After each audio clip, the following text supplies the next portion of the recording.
Assalamualaikum warahmatullahi wabarakatuh.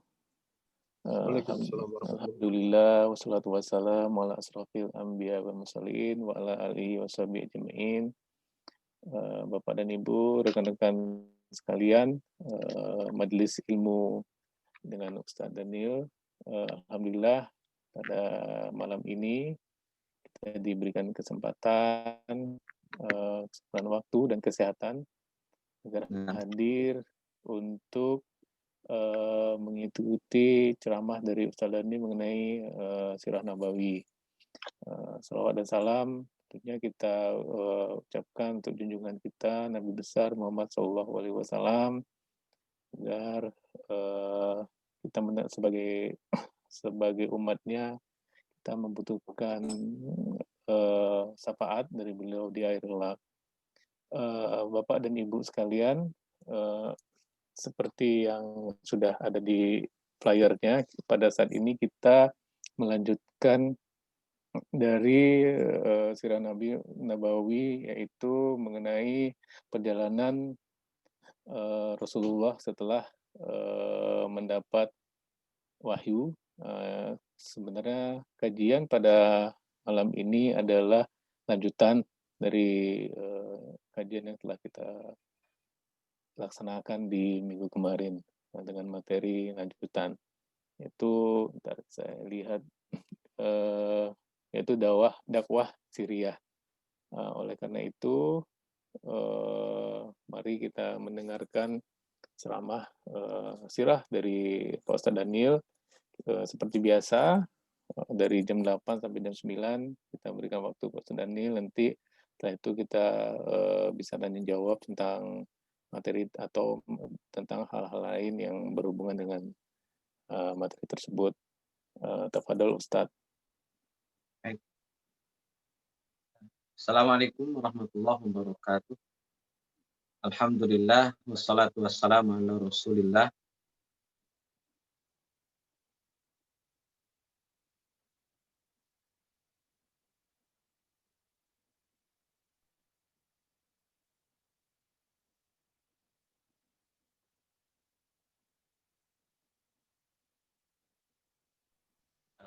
Alladzi la nabiyya rahimakumullah, teman-teman. Alhamdulillah kita masuk di pembahasan tentang dakwah Syriah. Jadi dakwah Syriah ini dakwah yang dilakukan oleh Nabi Shallallahu Alaihi Wasallam di periode awal, dan ini sangat besar pengaruhnya terhadap dakwah-dakwah berikutnya. Kalau dibahasa rumuskan, dasar yang kokoh dan kuat itu mempengaruhi bangunan setelahnya. Jadi kalau dasarnya, pondasinya tidak kokoh, bangunan di atasnya akan mudah runtuh. Maka dakwah Syriah ibarat pondasi dalam dakwah. Jadi ini dasar utama. Setelah itu dakwah-dakwah akan semakin kokoh, semakin tumbuh, semakin berkembang, semakin kuat. Jadi kalau tanpa dakwah Syriah, roman-romannya memang tidak akan sampai pada level berkembang. Justru karena dakwah Syriah lah kemudian proses berkembangnya dakwah sedemikian api, sedemikian rapi, sedemikian tepat dalam proses perjalanan dakwah. Nah, teman-teman yang Allah muliakan, ada beberapa catatan penting terkait dengan dakwah Syriah, dan ini yang menjadi materi kita pada malam hari ini. Baik teman-teman yang Allah muliakan, ini Nabi Shallallahu Alaihi Wasallam ketika memulai dakwah Syriahnya, maka pola yang harus dilakukan adalah dakwah secara person to person. Kenapa? Karena kalau langsung secara publik, ini beresiko terhadap perkembangan dakwah Islam. Karena orang-orang Quraisy belum siap dengan perkembangan dakwah atau dengan konten yang dakwahnya Nabi Shallallahu Alaihi Wasallam. Bisa terulang dulu, karena orang-orang Mekah belum siap menerima konten dakwahnya Nabi Shallallahu Alaihi Wasallam. Terlalu anti mainstream nantinya kalau kemudian langsung langsung to the point kepada dakwah secara terang-terangan. Maka dakwah Syriah, dakwah person to person itu akhirnya meminimalisir konfrontasi, meminimalisir ruang-ruang perdebatan, ruang-ruang kontraproduktif dengan orang-orang Quraisy. Dan ini menjadi sinyal awal sekaligus langkah awal untuk keberlangsungan dakwah berikut. Bisa teman-teman bayangkan kalau dakwah ini sejak awal sudah mengalami konfrontasi, maka resiko perkembangan dakwah bisa jadi terhenti. Dan itu jadi masalah nanti ketika dakwah itu sudah diawali dengan konfrontasi sehingga tidak lagi mampu berkembang dan tumbuh dan berkembang. Ini bisa jadi bahaya. Makanya Nabi SAW memulai dengan dakwah person to person supaya orang yang diajak dipastikan mau menerima Islam. Maka bacaan Nabi, saya ulang ini bacaan Nabi sebagaimana implementasi dari Iqra, bacaan Nabi itu harus betul-betul akurat, betul-betul pasti supaya orang yang dibaca oleh Nabi itu betul-betul bisa menerima hadirnya Islam. Tanpa ada penolakan, tanpa ada perdebatan, tanpa ada konfrontasi, sehingga betul-betul bisa langsung welcome dengan Islam. Wah, ini. Dan bacaan ini betul-betul sangat teliti, sangat selektif, sangat hati-hati. Artinya Nabi tidak sembarangan kemudian menyampaikan dakwah Islam. Betul-betul dijaga, sangat selektif. Person yang akan didakwahi oleh Nabi harus bisa dipastikan bahwa dia akan menerima Islam. Kalau bahasa sales mungkin orang yang diajak oleh sales ini harus closing. Dan itu pakai analisa, kayaknya nih orang cocok. Oh, kayaknya orang ini nggak cocok. Itu analisa Nabi. Itu hasil bacaan, hasil Iqra-nya Nabi Sallallahu Alaihi Wasallam. Jadi person to personnya harus selektif, harus tepat sasaran, harus bisa betul-betul langsung menerima Islam. Maka muncullah nanti beberapa nama yang berkaitan dengan orang-orang yang tadi disebutkan. Tidak akan melakukan konfrontasi, langsung menerima Islam dengan analisa, dengan seleksi yang cukup ketat dari Nabi, sampailah muncul beberapa nama. Jadi munculnya beberapa nama ini betul-betul hasil bacaan, hasil perenungan, hasil analisa, hasil seleksi. Jadi tidak mudah kemudian bisa masuk pada kelompok yang dikategorikan sebagai orang-orang yang pertama dalam Islam. Nanti dikenal dengan as-sabiqun al-awwal. Nah, di antara orang-orangnya, teman-teman, ada Khadijah. Kemudian ada Abu Bakar, Zaid bin Harithah, dan Ali bin Abi Thalib radhiyallahu anhu. Kenapa mereka yang harus kemudian didakwahi pertama kali, diajak untuk masuk Islam? Nanti saya lanjutkan pembahasannya di poin berikutnya. Sebelumnya, teman-teman, di dakwah Syariah ini harus ada tim inti, di mana tim inti ini memang betul-betul memiliki kekuatan, memiliki soliditas, memiliki komitmen terhadap Islam. Bisa teman-teman bayangkan jika Nabi dakwah Syariah, tapi tim yang dibentuk, timnya ala kadarnya. Tidak punya soliditas, tidak punya chemistry, tidak punya sense antara satu dengan yang lain, ini bahaya. Sedangkan soliditas di awal-awal dakwah ini sangat krusial, sangat penting. Sehingga nanti tim tanpa adanya soliditas bukan tim namanya, rombongan. Maka kalau ingin disebut tim, ingin disebut jamaah, maka mereka harus punya soliditas, harus punya chemistry antara satu dengan yang lain. Bahasa praktisnya ibarat orang main bola. Jadi kalau ngoper bola udah nggak usah lagi dilihat orang yang nerima bola. Jadi feeling itu udah dapat. Pokoknya lempar ke sini pasti ke situ, ke orang itu kenanya itu. Kalau lempar ke sana berarti ke orang itu. Jadi nggak harus dilihat wajahnya, pokoknya udah langsung connect lah. Itu tim inti. Dan itu harus dipilih dari orang-orang yang sangat tepat. Tidak boleh sembarangan. Makanya nanti dakwah Syariah dengan pemilihan person to person sangat erat berkaitan dengan pembentukan tim inti. Tim inilah yang menjadi lokomotif utama, yang menjadi komunitas pertama dalam dakwah Islamnya. Tanpa mereka, dakwah Islam mungkin terhenti hanya di kota Mekah. Jadi kehadiran tokoh-tokoh ini sangat penting. Sekali lagi, soliditas di antara tim, komitmen di antara tim, chemistry di antara tim, saling berbagi peran di dalam tim, itu menjadi progres utama dan pertama dakwah Nabi Muhammad SAW. Tanpa tim yang baik, tidak akan ada dakwah yang efektif. Teman-teman yang Allah muliakan, memastikan bahwa calon muslim yang jadi target lebih mudah menerima Islam tadi ya. Ini harus memang seleksinya tepat, analisanya tepat. Orang ini kayaknya susah nih menerima Islam, lewat dulu lah. Jangan dulu didakwahi. Tapi kalau kayaknya ini bisa nih menerima Islam, langsung didakwahi dan memang sebagaimana prediksi, dia mudah menerima Islam. Dan yang terakhir, kerahasiaan dakwah ini menjadi prioritas utama. Saya ingin gambarkan gini dulu teman-teman. Jika ingin dakwah itu efektif, jangan diganggu lah. Baru dakwah bisa efektif. Kalau dakwah sudah diganggu, efektivitasnya akan terganggu. sehingga nanti hasilnya tidak sesuai dengan ekspektasi. Jadi nanti ini akan berlangsung, teman-teman. Ini kan meminimalisir konfrontasi ya. Nanti kalau teman-teman baca tentang Sirah Nabawiyah berkaitan dengan perjanjian Hudaybiyah, itu linear dengan dakwah Syriah sebetulnya.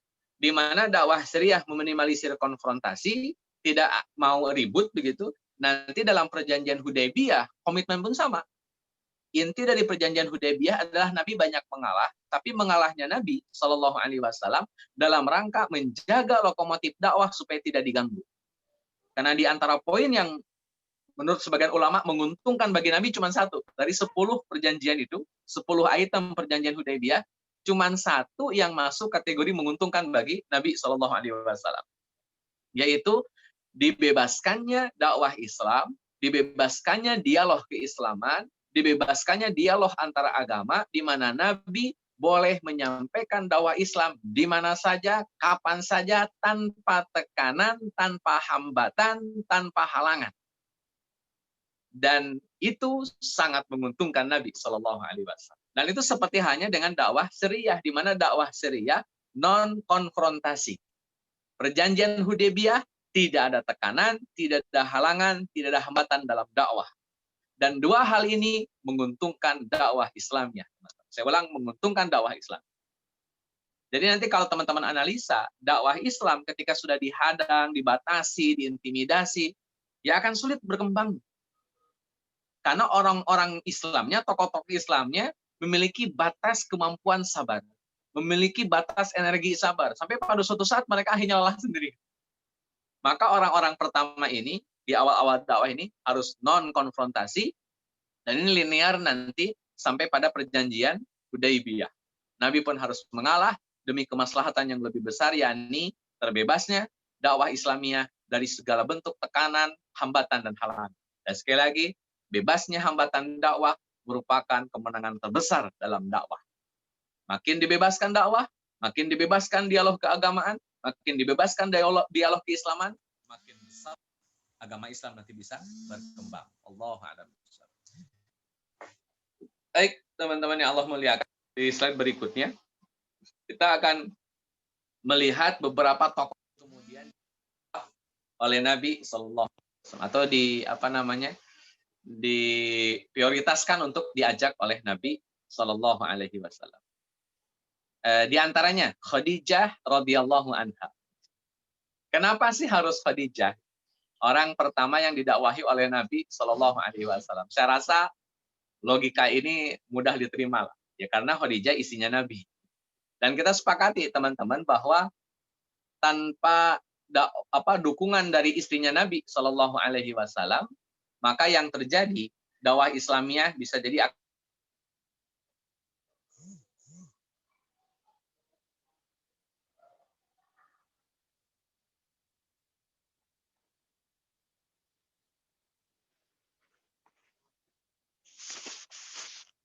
dan tidak mendapatkan dukungan dari rumah dalam kurung keluarganya, itu dakwahnya terseok-seok. Saya ingin kasih perbandingan teman-teman, betapa pasangan itu sangat berpengaruh dalam proses dakwah. Ada ulama namanya Daqiqil Aid. Nanti teman-teman bisa browsing itu. Ini bukan Sirah Nabawiyah ya, Daqiqil Aid ini generasi kekinian lah. Masih era-era kesinian, maksudnya nggak nyampe sahabat banget lagi, masih kesinian. Mutaakhirin lah masuk. Ulama bernama Daqiqil Aid, itu Daqiq itu artinya tepung, Id itu tepung hari raya. Tepung Id itu hari raya. Jadi Daqiqil Aid tepungnya hari raya. Kenapa ulama ini disebut dengan ulama Daqiqil Aid? Nanti teman-teman bisa browsing siapakah nama aslinya.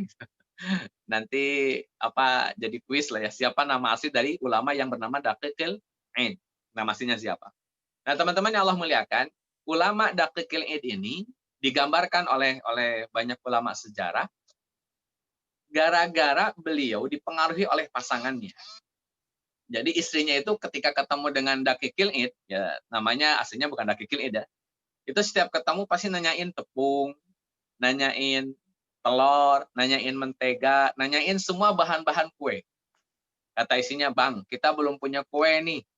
Orang lain udah pada masak, kita belum. belum punya tepung, belum punya terigu, belum punya gandum, belum punya mentega, belum punya telur.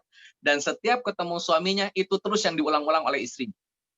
Jadi suaminya itu menerima apa namanya cerewetan istrinya berkaitan dengan tepung hari raya, kue untuk bahan-bahan kue di hari raya, tepung telur mentega, sampai teman-teman pengaruh istrinya ini ketika si ulama dakikir ini mau ceramah dalam hari raya Id itu, ketika beliau mau ceramah, yang keluar bukan isi ceramah, yang keluar itu adalah semua pesanan istrinya.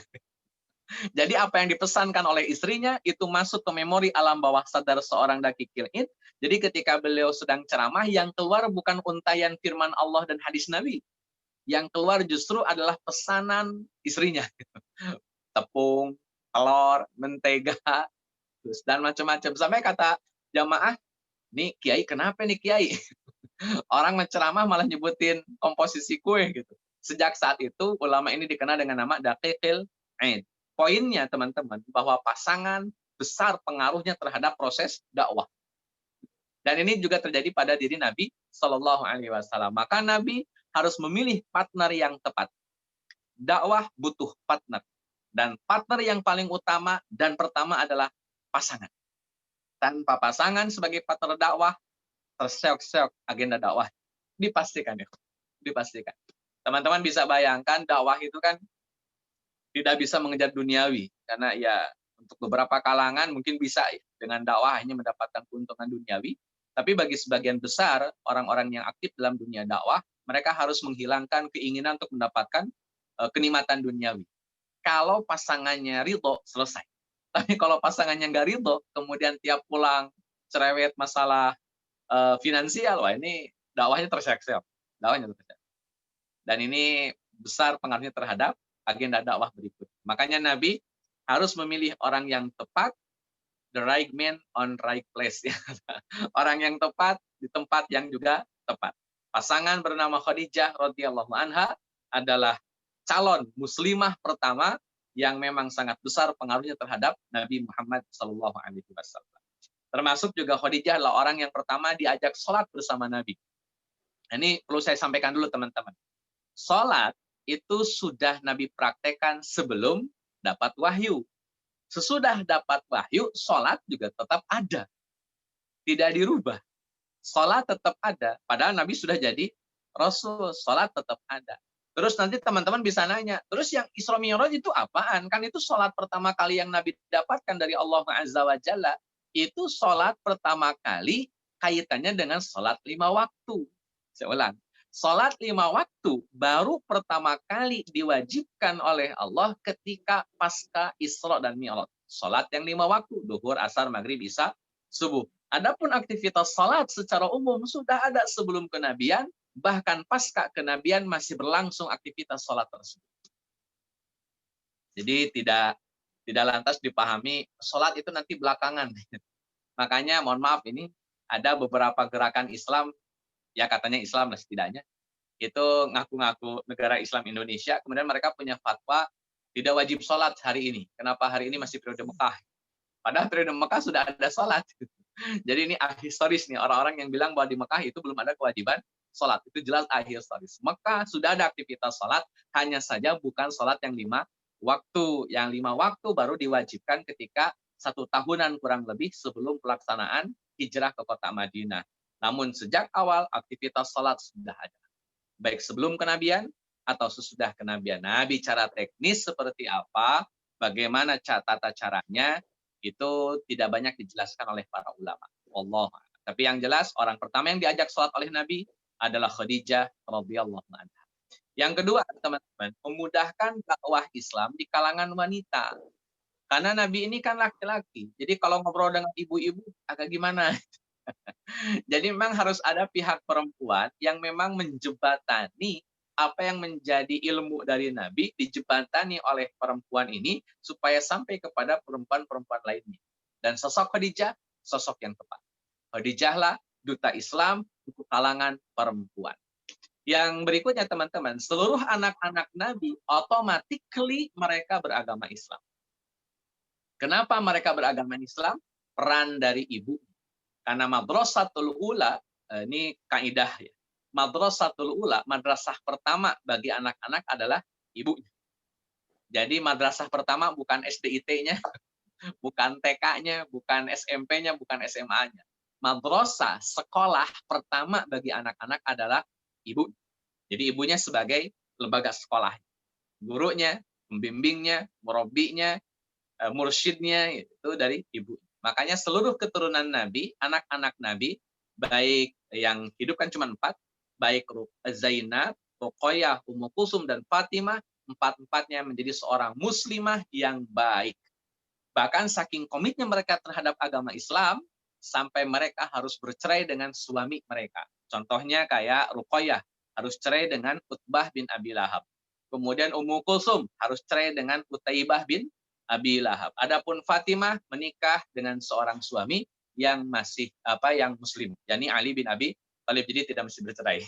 Cuman yang dua sebelumnya harus bercerai. Jadi ini betapa besarnya pengaruh seorang istri dalam kurung pasangan dalam sebuah proses agenda dakwah. Jika dia perempuan, dia punya daya dorong terhadap suaminya supaya suaminya betul-betul mewakafkan dirinya untuk dakwah tanpa harus mempusingkan hal-hal yang berkaitan dengan urusan rumah tangga. Bukan berarti suami tidak peduli, tapi membackup pasangan dalam kurung istri, membackup kewajiban-kewajiban tadi ketika sang suami bertugas di luar. Karena ketika bertugas di luar, sang suami harus tenang bagaimana keadaan rumah tangga. Jika dipegang oleh pasangan yang tepat, suami bisa tenang dalam dunia dakwah. Dan ridho dengan apapun yang didapatkan dari dunia dakwah ini. Baik susahnya ataupun bahagia.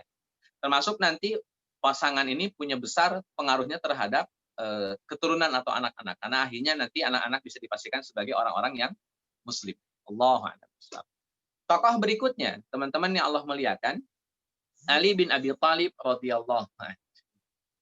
Saya perlu sampaikan dulu teman-teman. Abu Thalib ini kan punya anak, ada beberapa anak ya Abu Thalib itu. Anak pertama namanya Thalib.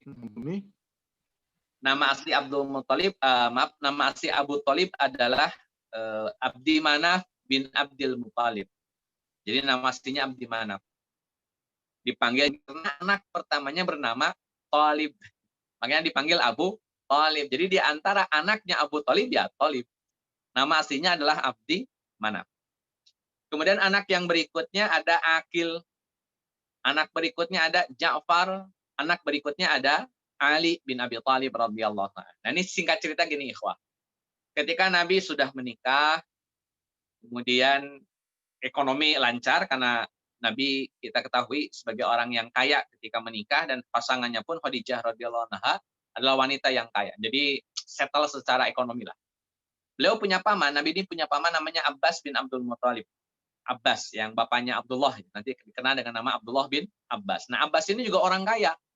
Kenapa dia kaya? Di antaranya karena aktivitas ribawinya. Jadi Abbas bin Abdul Muthalib ini tokoh yang memakmurkan aktivitas riba di kota Mekah dan Madinah.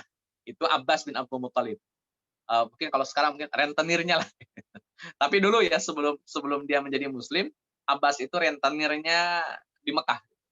Mungkin kalau sekarang kayak apa ya? Bank kelilingnya lah. Dalam konteks yang lebih kecil. Nah, Abbas ini kaya. Nabi juga kaya. Terus kata Nabi kepada Abbas, wahai pamanku, kita tahu keluarganya Abu Thalib ini miskin. Dan saya pernah dibantu sama Abu Thalib.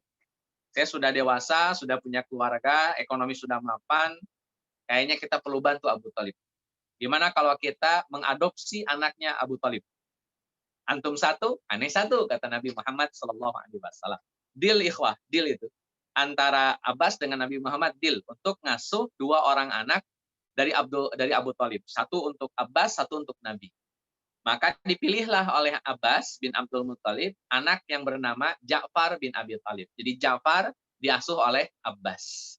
Adapun Nabi memilih Ali bin Abi Thalib. Maka Nabi mengadopsi Ali bin Abi Thalib, nguruslah ya, bukan adopsi, mengurus Ali bin Abi Thalib sejak usia 5 tahun. Jadi sejak usia 5 tahun, Ali bin Abi Thalib dibawa oleh Nabi ke rumahnya, meninggalkan rumah Abu Thalib, dan selama tinggal di rumahnya sejak usia 5 tahun, beliau dididik oleh nilai-nilai milah Ibrahim yang sudah dimiliki oleh Nabi Muhammad SAW. Jadi sejak kecil, Ali tidak pernah menyembah berhala. Sampai Ali di usia 10 tahun, artinya 5 tahun kemudian, Nabiullah Muhammad diangkat jadi Rasul, maka orang pertama dari pihak laki-laki yang diajak untuk masuk Islam adalah Ali bin Abi Thalib radhiyallahu anhu. Setelah Khadijah, Ali diajak. Kenapa? Anak asuhnya. Ada di rumah bersama Khadijah, dan beliaulah orang yang diajak pertama kali oleh Nabi untuk masuk Islam dari kalangan laki-laki. Walaupun ada riwayat yang menyebutkan orang pertamanya Abu Bakar. Allahu a'lam. Teman-teman yang Allah muliakan, maka Ali tidak pernah menyembah berhala sejak masih kecil. Kemudian mencintai Ali adalah mukmin, dan siapa yang membenci Ali dipastikan dia munafik. Ini hadis ya dari Nabi Shallallahu Alaihi Wasallam. Man ahabba aliyan qad ahabbani. Siapa yang mencintai Ali, sungguh dia telah mencintai saya. Wa man ahabbani faqad ahabballahu. Dan barang siapa yang mencintaiku, maka dia akan dicintai oleh Allah Azza wa Jalla, atau dia mencintai Allah Azza wa Jalla. Wa man abghadha aliyan, dan siapa yang membenci Ali, faqad abghadani. Maka sungguh dia telah membenciku. Jadi benci Ali, benci Nabi. Cinta Ali, cinta nama Nabi. Dan saya perlu tegaskan juga teman-teman bahwa yang mencintai Ali bukan Syiah saja. Ahlus sunnah wal jamaah wajib mencintai ahlul bait Nabi. Ini tegas ya, bahwa ahlus sunnah wal jamaah pun wajib mencintai ahlul bait Nabi Sallallahu Alaihi Wasallam. Itu Ali bin Abi Thalib. Jadi ini tokoh penting. Kenapa? Nanti Ali punya peranan besar dalam dakwah terhadap anak-anak. Nah, ini Ali yang punya peranan. Berikutnya teman-teman, ini tokoh milenialnya lah, yang bisa sesuai bahasanya dengan bahasa anak-anak. Sehingga Ali lebih cocok untuk dakwah di tengah-tengah anak-anak. Dan saya rasa tugas dakwah di tengah anak-anak menjadi tugas yang cukup penting di setiap zamannya sampai di zaman kita ini. Jangan tinggalkan dakwah kepada anak-anak, karena mereka lah calon-calon bapak di masa yang akan datang. Allah. Karena siapapun kita pasti pernah mengalami fase anak-anak. Teman-teman yang Allah muliakan, tokoh yang ketiga yang diajak oleh Nabi Shallallahu Alaihi Wasallam adalah sahabat Nabi yang masyhur terkenal sebagai laki-laki yang paling dicintai oleh Nabi. Namanya adalah sahabat Abu Bakar radhiyallahu anhu. Nah, saya perlu sampaikan terlebih dahulu. Abu Bakar ini punya nama asli namanya Abdullah. Namanya Abdullah. Bapaknya itu namanya Utsman. Jadi Abu Bakar itu nama aslinya Abdullah bin Utsman. Itu nama aslinya. Dan ini jarang ada orang yang tahu. Abu Bakar itu panggilan, nama aslinya adalah Abdullah bin Utsman. Lebih dikenal dengan nama Abu Bakar bin Abi Quhafa. Abi Quhafa bermakna Utsman. Bukan Utsman bin Affan ya, tapi Utsman. Beliau dari Bani Taim. Masih kerabat dengan Bani Hashim. Bani Taim ini masih ya kerabat dengan Bani Hashim. Nah, teman-teman yang Allah muliakan, ada 3 kelebihan seorang Abu Bakar. Ini saya dapatkan dalam kitab Manhaj Haraqi yang ditulis oleh Syekh Munir Ghadban. Jadi 3 keutamaan Abu Bakar ini: 1, Abu Bakar adalah orang yang paling baik akhlaknya. Dan karena akhlaknya baik, beliau dicintai dan disayangi oleh kaum. Jadi karena akhlak baik pasti bisa diterima di bumi manapun juga. Akhlak yang baik akan mudah diterima di bumi manapun juga. Mau Jawa, mau Sunda, mau Bugis, mau Padang. Jika dia mengedepankan akhlak-akhlak Islami, akhlak-akhlak yang baik pasti bisa diterima oleh pihak manapun. Yang kedua, teman-teman, Abu Bakar ini dari sisi pengetahuan juga cerdas.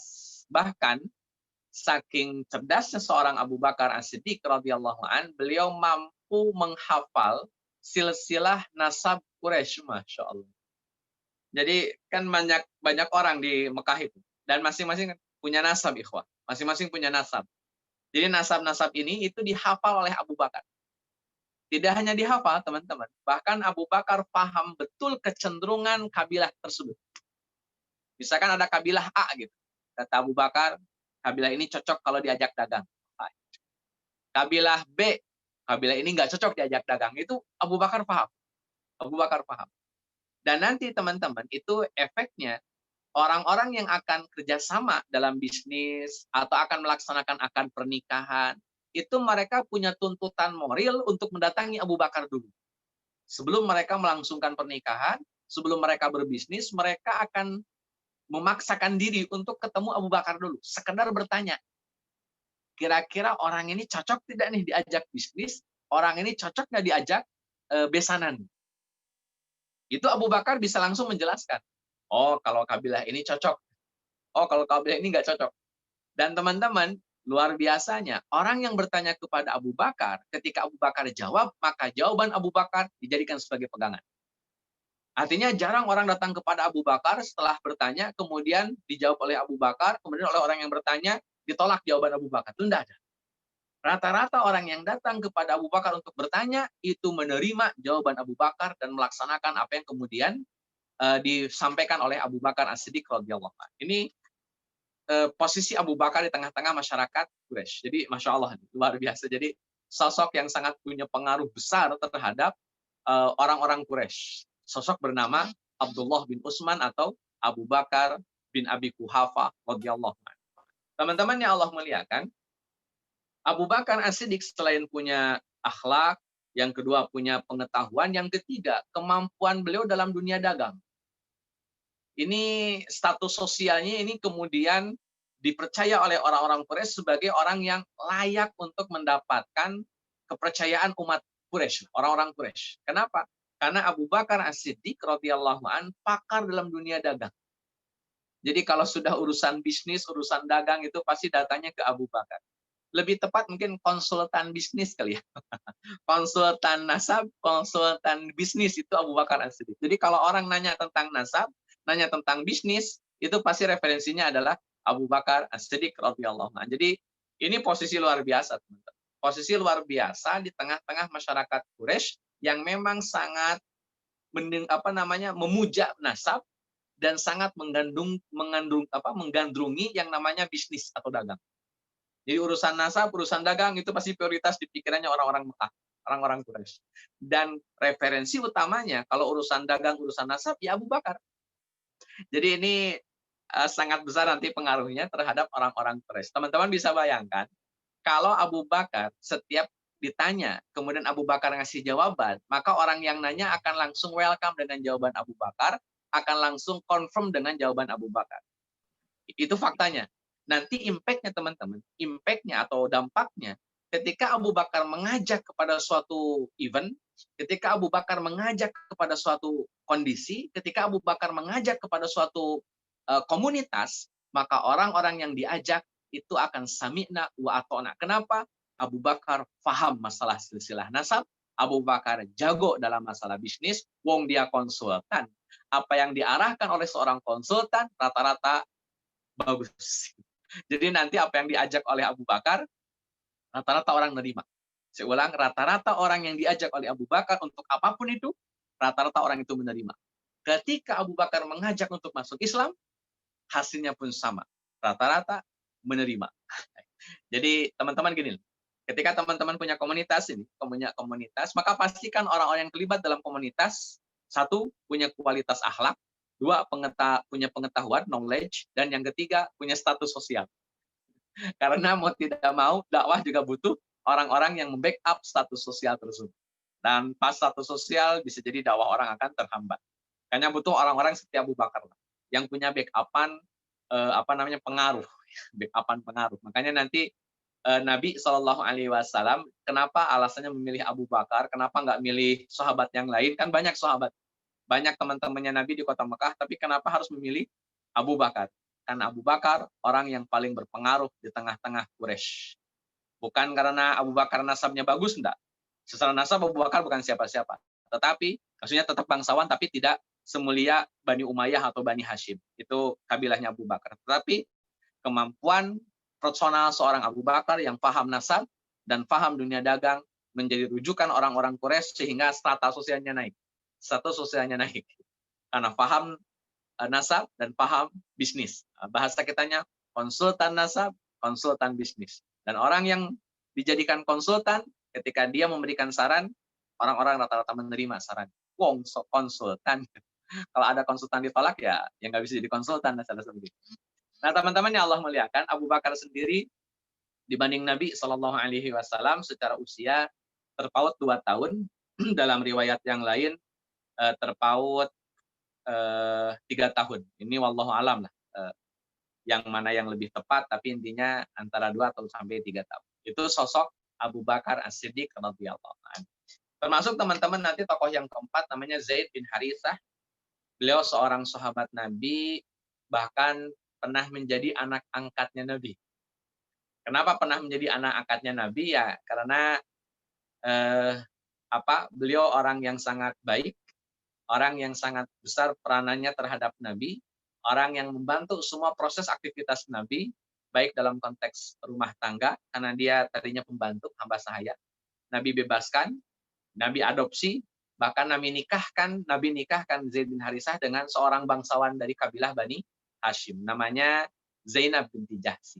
Namun sayang pernikahannya tidak berlangsung lama, dan ini menjadi luka bagi Zaid bin Harisah, tetapi luka ini kemudian digantikan oleh kebahagiaan, karena setelah itu Zainab binti Jahsi, mantan istrinya Zaid bin Harisah, dinikahi oleh Nabi Shallallahu Alaihi Wasallam. Jadi Zaid bin Harisah berpikir, saya bercerai mungkin kesedihan, tapi dengan saya bercerai akhirnya dinikahi oleh Nabi, dan Nabi bahagia karenanya. Dan kebahagiaan Nabi, kebahagiaan Zaid bin Harisah. Jadi ya no problem lah gitu. Sehingga Zaid bin Harisah welcome. Nah teman-teman yang Allah muliakan, dakwah Syariah ini akhirnya bermuara pada pemilihan person to person yang tepat. Saya ulang, harus selektif, harus pilih-pilih siapa orang yang akan kita ajak untuk terlibat di dalam proses dakwah itu. Awal-awal terutama. Selektivitas itu sangat penting, hati-hati itu sangat penting. Pastikan bahwa orang yang didakwahi betul-betul bisa menerima Islam, sami'na wa atona, tanpa penolakan, tanpa halangan, tanpa hambatan. Itu tokoh-tokoh di awal. Nah, teman-teman yang Allah muliakan, lanjutannya adalah kalau sudah punya tim, nanti Abu Bakar ini sampai 60 orang oleh Abu Bakar diislamkan.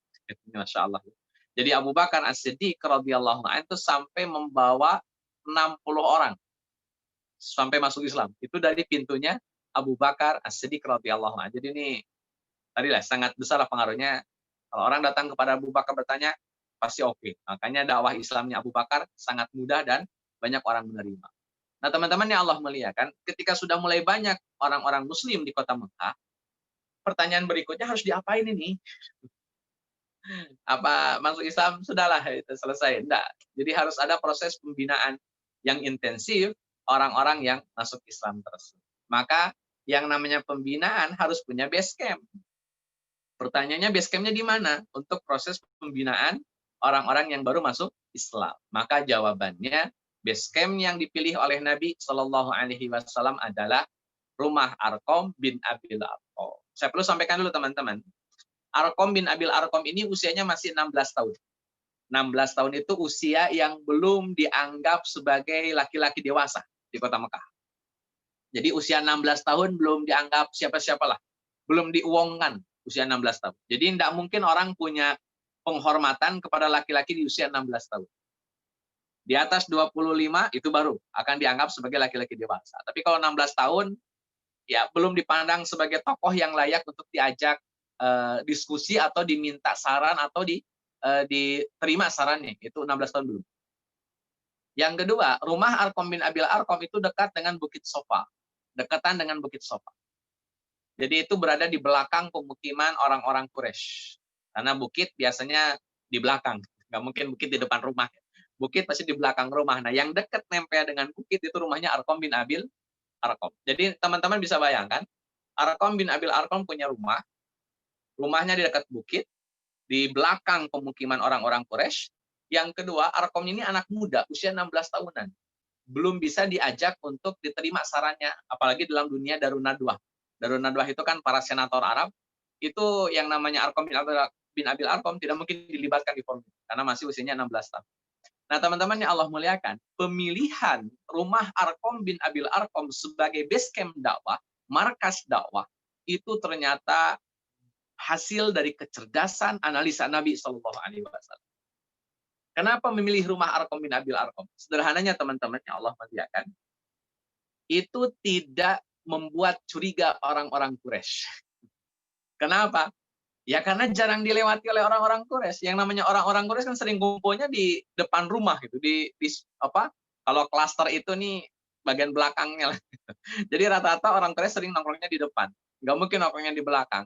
Jadi area belakang jarang terkontrol oleh orang-orang Quraisy. Sehingga nggak dicurigai, tidak dilewati, dan juga tidak diketahui apa gerakan yang dilakukan di rumahnya Arqam bin Abil Arqam. Satu. Yang kedua, orang-orang Quraisy juga tidak berpikir, ya nggak mungkinlah rumahnya Arqam bin Abil Arqam dijadikan sebagai tempat bersembunyi atau tempat merencanakan makar. Mau usia 16 tahun gitu. Belum belum punya peranan apa-apa dan belum bisa dilibatkan dalam hal apa-apa. Jadi ya kecurigaan orang Quraisy nggak ada. Salatnya menjadi aktivitas yang mudah karena tersembunyi ruangannya, tersembunyi tempatnya. Jadi salat, pembinaan, ceramahnya, pengkaderan itu dilakukan oleh Nabi Shallallahu Alaihi Wasallam dengan sangat intensif, dengan sangat sistematis, dan yang paling besar pengaruhnya adalah aman dari konfrontasi, aman dari kecurigaan, aman dari intel ya. Jadi safety. Nah, teman-teman yang Allah muliakan, kekuatan ini akhirnya dikemaslah oleh banyak ulama dengan satu, rumah Arqam bin Abil Arqam dijadikan sebagai markas dakwah. Yang kedua, melaksanakan dan merumuskan konten dakwah. Jadi markas dakwah sudah ada. Yang kedua, membangun sistematika konten dakwah. Apa yang duluan disampaikan, apa yang belakangan disampaikan itu konten dakwah. Yang ketiga, impact-nya adalah membangun loyalitas iman. Ini impact-nya. Kalau sudah dapat loyalitas iman, sudah selesai. Di slide berikutnya itu ada gambar, Pak. Ini supaya lebih mudah memahami rumah Arqam bin Abil Arqam. Nah, ini. Itu yang dekat bukit, Pak. Yang paling atas rumahnya Arqam bin Abil Arqam. Jadi memang kalau orang Mekah kan biasanya ngumpulnya di sekitaran Ka'bah. Ini Darun Nadwah, sebelah kiri ya, sebelah itu ada Darun Nadwah. Para senator Quraisy ngumpulnya di situ, Pak. Kayak Walid bin Mughirah, Umayyah bin Khalaf, Abu Jatuh ngumpulnya di situ. Nah, ini Darun Nadwah namanya. Itu tempat kumpulnya orang-orang Quraisy. Kalau teman-teman suka baca sejarah, itu Nabi sering tawaf, kemudian nanti pernah mengalami penghinaan dari Abu Jahal. Dan Abu Jahal itu nongkrongnya di Darun Nadwah. Jadi di emperan Darun Nadwah itu nongkrong di situ, Pak. Jadi para senator ngumpul di Darun Nadwah, itu ada emperannya itu jadi tempat nongkrongnya Abu Jahal, tempat nongkrongnya orang-orang Quraisy. Jadi kalau Nabi tawaf kelihatan dari Darun Nadwah. Makanya orang-orang Quraisy ngumpulnya di situ. Markas Nabi di Arqam bin Abil Arqam, di belakang komunitas perumahan Mekah. Itu dekat dengan bukit. Jadi ya orang Mekah kumpulnya di Darun Nadwah, Arqam bin Abil Arqam, tempatnya dekat bukit Sofa. Jadi relatif aman, Mbak. Nggak ada kecurigaan. Tapi dari sisi jarak relatif masih dekat, Pak. Karena terkadang sekali lagi, markas yang dekat dengan musuh itu tidak dicurigai. Karena kata musuh, nggak mungkin lah markasnya di situ. Yang kedua, Arqam bin Abil Arqam statusnya masih usia anak 16 tahun. Maksudnya remaja usia 16 tahun. Jadi masa sih di rumah Arqam bin Abil Arqam? Nah, ini tambahannya teman-teman yang Allah muliakan, ada rumahnya Abil As dan Zainab, itu putrinya Nabi Shallallahu Alaihi Wasallam, putrinya Nabi. Kemudian ada Uqbah bin Mu'ad, ini selanjutnya Ummu Hani itu putrinya Abu Thalib yang pernah dilamar oleh Nabi, tapi kemudian ditolak. Jadi lamaran Nabi itu pernah ditolak 2 kali oleh orang yang sama. Nama asli Ummu Hani ada Fakhitah. Fakhitah ini putrinya dari Abu Thalib. Beliau dilamar 2 kali oleh Nabi dan dua-duanya ditolak. Lamaran pertama ketika Nabi masih bujangan. Lamaran kedua ketika Nabi sudah wafat Khadijahnya, sudah tinggal di Madinah. Fakhitah ini jadi janda dan dilamar oleh Nabi, tapi jawabannya ditolak. Nanti teman-teman bisa cari informasinya kenapa kok ditolak. Padahal kalibernya Nabi. Dan ini juga jadi ibrah bagi kita semua, teman-teman. Bagi laki-laki atau teman-teman yang lagi jomblo, gitu. Nggak ada yang jomblo ya karena. Kemudian mengalami penolakan dari wanita, ya inilah. Ada sunahnya lah. Gitu. Atau Nabi juga ditolak. Gitu.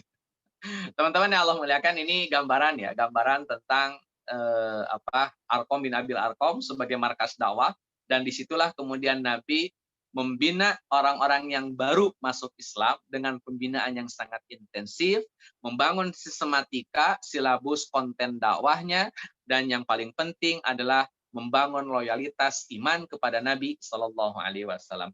Kenapa saya tambahkan loyalitas iman? Karena loyalitas iman tidak mengenal angka.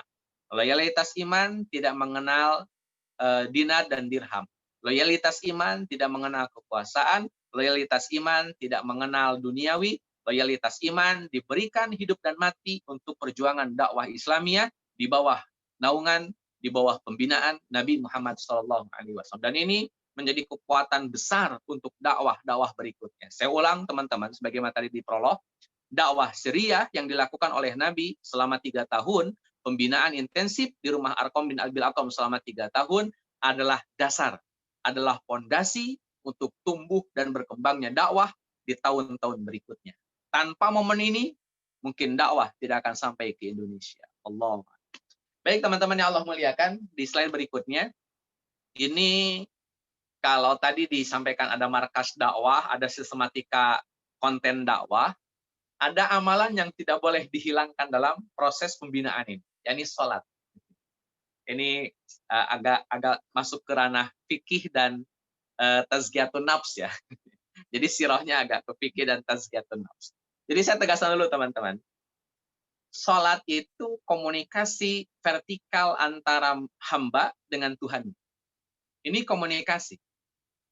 Dan pahamilah oleh kita semua bahwa sholat adalah komunikasi. Kalau orang ingin ngobrol dengan Tuhannya, sholat. Karena isi sholat adalah aktivitas doa dan zikir. Doa dan zikir adalah cara kita berkomunikasi dengan Allah Azza wa Jalla. Semakin orang sering berkomunikasi dengan Tuhannya, semakin akrablah dia. Karena orang yang akrab akan banyak berkomunikasi. Orang yang tidak banyak berkomunikasi kurang akrab. Maka momen-momen keakraban diantaranya dibangun dengan komunikasi. Bisa teman-teman bayangkan tetanggaan tapi diam-diaman. Tetangga sih tahu namanya Bapak Fulan, tapi diam-diaman ketemu ya saya senyum saja, nggak pernah ngobrol. Ya nggak akrab, ya gitu aja. Tapi kalau sering ketemu, sering ngobrol, sering komunikasi, itu bisa akrab. Dan Allah pun demikian. Semakin sering berkomunikasi dengan Allah, semakin sering ngobrol dengan Allah Azza wa Jalla dalam aktivitas salat, semakin akrab dengan Allah Azza wa Jalla. Akrab, teman-teman, tulisan akrab itu diambil dari bahasa Arab. Aqrab. Hamzah, qaf, ro, dan ba. Aqrab artinya sangat dekat. Qorib, dekat. Aqrab, sangat dekat. Ditranslate jadi bahasa Indonesia, diadopsi maksudnya oleh Indonesia jadi akrab. Jadi orang kalau sebut akrab itu sudah pakai bahasa Arab. Nah, teman-teman yang Allah muliakan, jadi aktivitas ini menjadi aktivitas vertikal, komunikasi vertikal antara hamba dalam kurung muslim dengan Tuhannya, dengan Allah Azza wa Jalla, dan ini mendorong kekuatan spiritual seorang muslim. Dan ini dilakukan oleh Nabi sejak awal-awal dakwah Syriah. Makanya nanti ketika kita baca literatur sejarah, ketika Nabi Muhammad SAW sholat dengan Ali bin Abi Thalib, itu bapaknya Ali, Abu Thalib, datang kan, kata Abu Thalib, ini ucapan Abu Thalib, kata Abu Thalib, wahai anak saudaraku, maksudnya ponakan, agama apakah yang kamu anut ini, kata Abu Thalib. Nabi menjawab, wahai paman, ini adalah agama Allah. Agamanya para malaikat, agama para rasulnya, dan yang pasti inilah agama bapak kita, Ibrahim alaihissalam. Wah, ini mempertegas teman-teman bahwa agama Islam yang dibawa oleh Nabi Muhammad adalah hasil merekonstruksi ulang ajaran agamanya Nabi Ibrahim alaihissalam. Maka ajaran agama Ibrahim, agama Islam, versi Nabi Muhammad secara umum 100% sama. Ibrahim, Muhammad, agamanya sama. Ini dalilnya. Silakan buka dalam literatur sirah, pasti ketemu kalimat. Berikutnya, kata Abu Thalib, ini ketika Abu Thalib lihat Ali bin Abi Thalib sholat.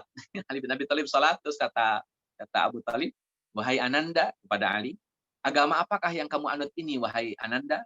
Kata Ali, ini anaknya, aku beriman kepada Rasulullah, kata Ali. Aku membenarkan segala apa yang dibawa oleh Rasulullah.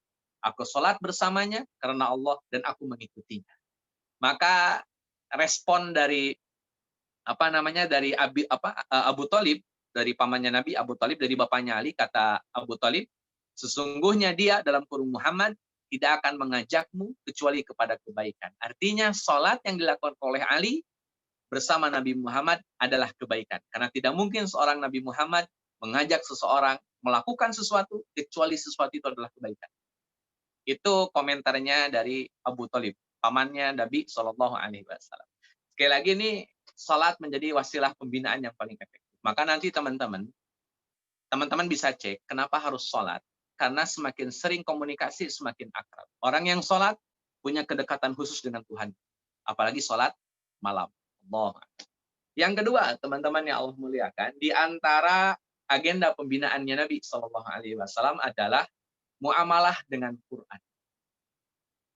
Muamalah itu bahasa Arab yang kemudian diterjemahkan dalam bahasa Indonesia menjadi interaksi. Bergaul. Muamalah itu bergaul dengan Al-Quran. Bergaul, muamalah itu bergaul atau interaksi. Jadi muamalah dengan Al-Quran ya bergaul dengan Al-Quran. Di antara konten bergaul atau berinteraksi, di antaranya satu, membaca Al-Quran. Yang kedua, menghafal ayat-ayat. Yang ketiga, memahami isi dan maksud. Yang keempat, mentadabburi serta menghayati. Nanti teman-teman bisa tanya apa itu mentadabburi. Saya tidak jelaskan dulu. Yang kelima, mengamalkan termasuk berobat dengan Al-Quran. Dan yang keenam, mendakwahkan mendakwahkan Al-Quran. Ini hadis di sampingnya. Itu penjelasan dari Allah Azza wa Jalla bahwa akan ada umatnya Nabi Muhammad. Diulang, akan ada umatnya Nabi Muhammad Sallallahu Alaihi Wasallam yang cuek, tidak mau gaul, tidak mau interaksi, tidak mau muamalah dengan Al-Quran. Itu diadukan. Saya baca ayat ini ngeri-ngeri, sedap. Nabi itu mengadukan kepada Allah Azza wa Jalla bahwa akan ada dari umatnya Nabi Muhammad yang cuek sama Quran. Yang cuek sama Quran. Jadi ini cambukan lah ya, pecutan bagi kita umat Nabi Muhammad. Jangan sampai masuk kategori ayat yang diadukan oleh Nabi Muhammad. Jangan sampai masuk kategori umat yang diadukan oleh Nabi Muhammad Sallallahu Alaihi Wasallam sebagai umat yang cuek sama Al-Quran. Inna qaum takhudu hadzal Qur'ana mahjura. Bahwa akan ada orang-orang yang cuek sama Al-Quran. Allah. Maka nanti pembinaan di rumah Arqam bin Abil Arqam selain diisi dengan aktivitas salat, yang keduanya diisi dengan aktivitas muamalah dengan Al-Quran. Dan itu dalam rangka membangun kedekatan dengan Tuhan. Karena nanti gini teman-teman, kenapa sih harus komunikasi vertikal dulu yang diprioritaskan? Karena dakwah butuh energi. Dan energinya adalah kedekatan dengan Tuhan.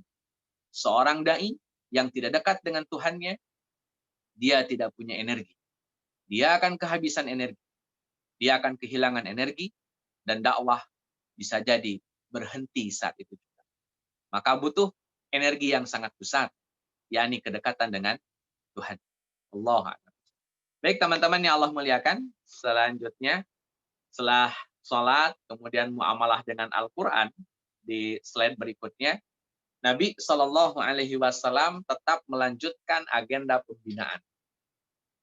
Makanya Nabi Shallallahu Alaihi Wasallam akan memilih tema-tema dalam Al-Quran yang memang pas dan sesuai dengan audiens.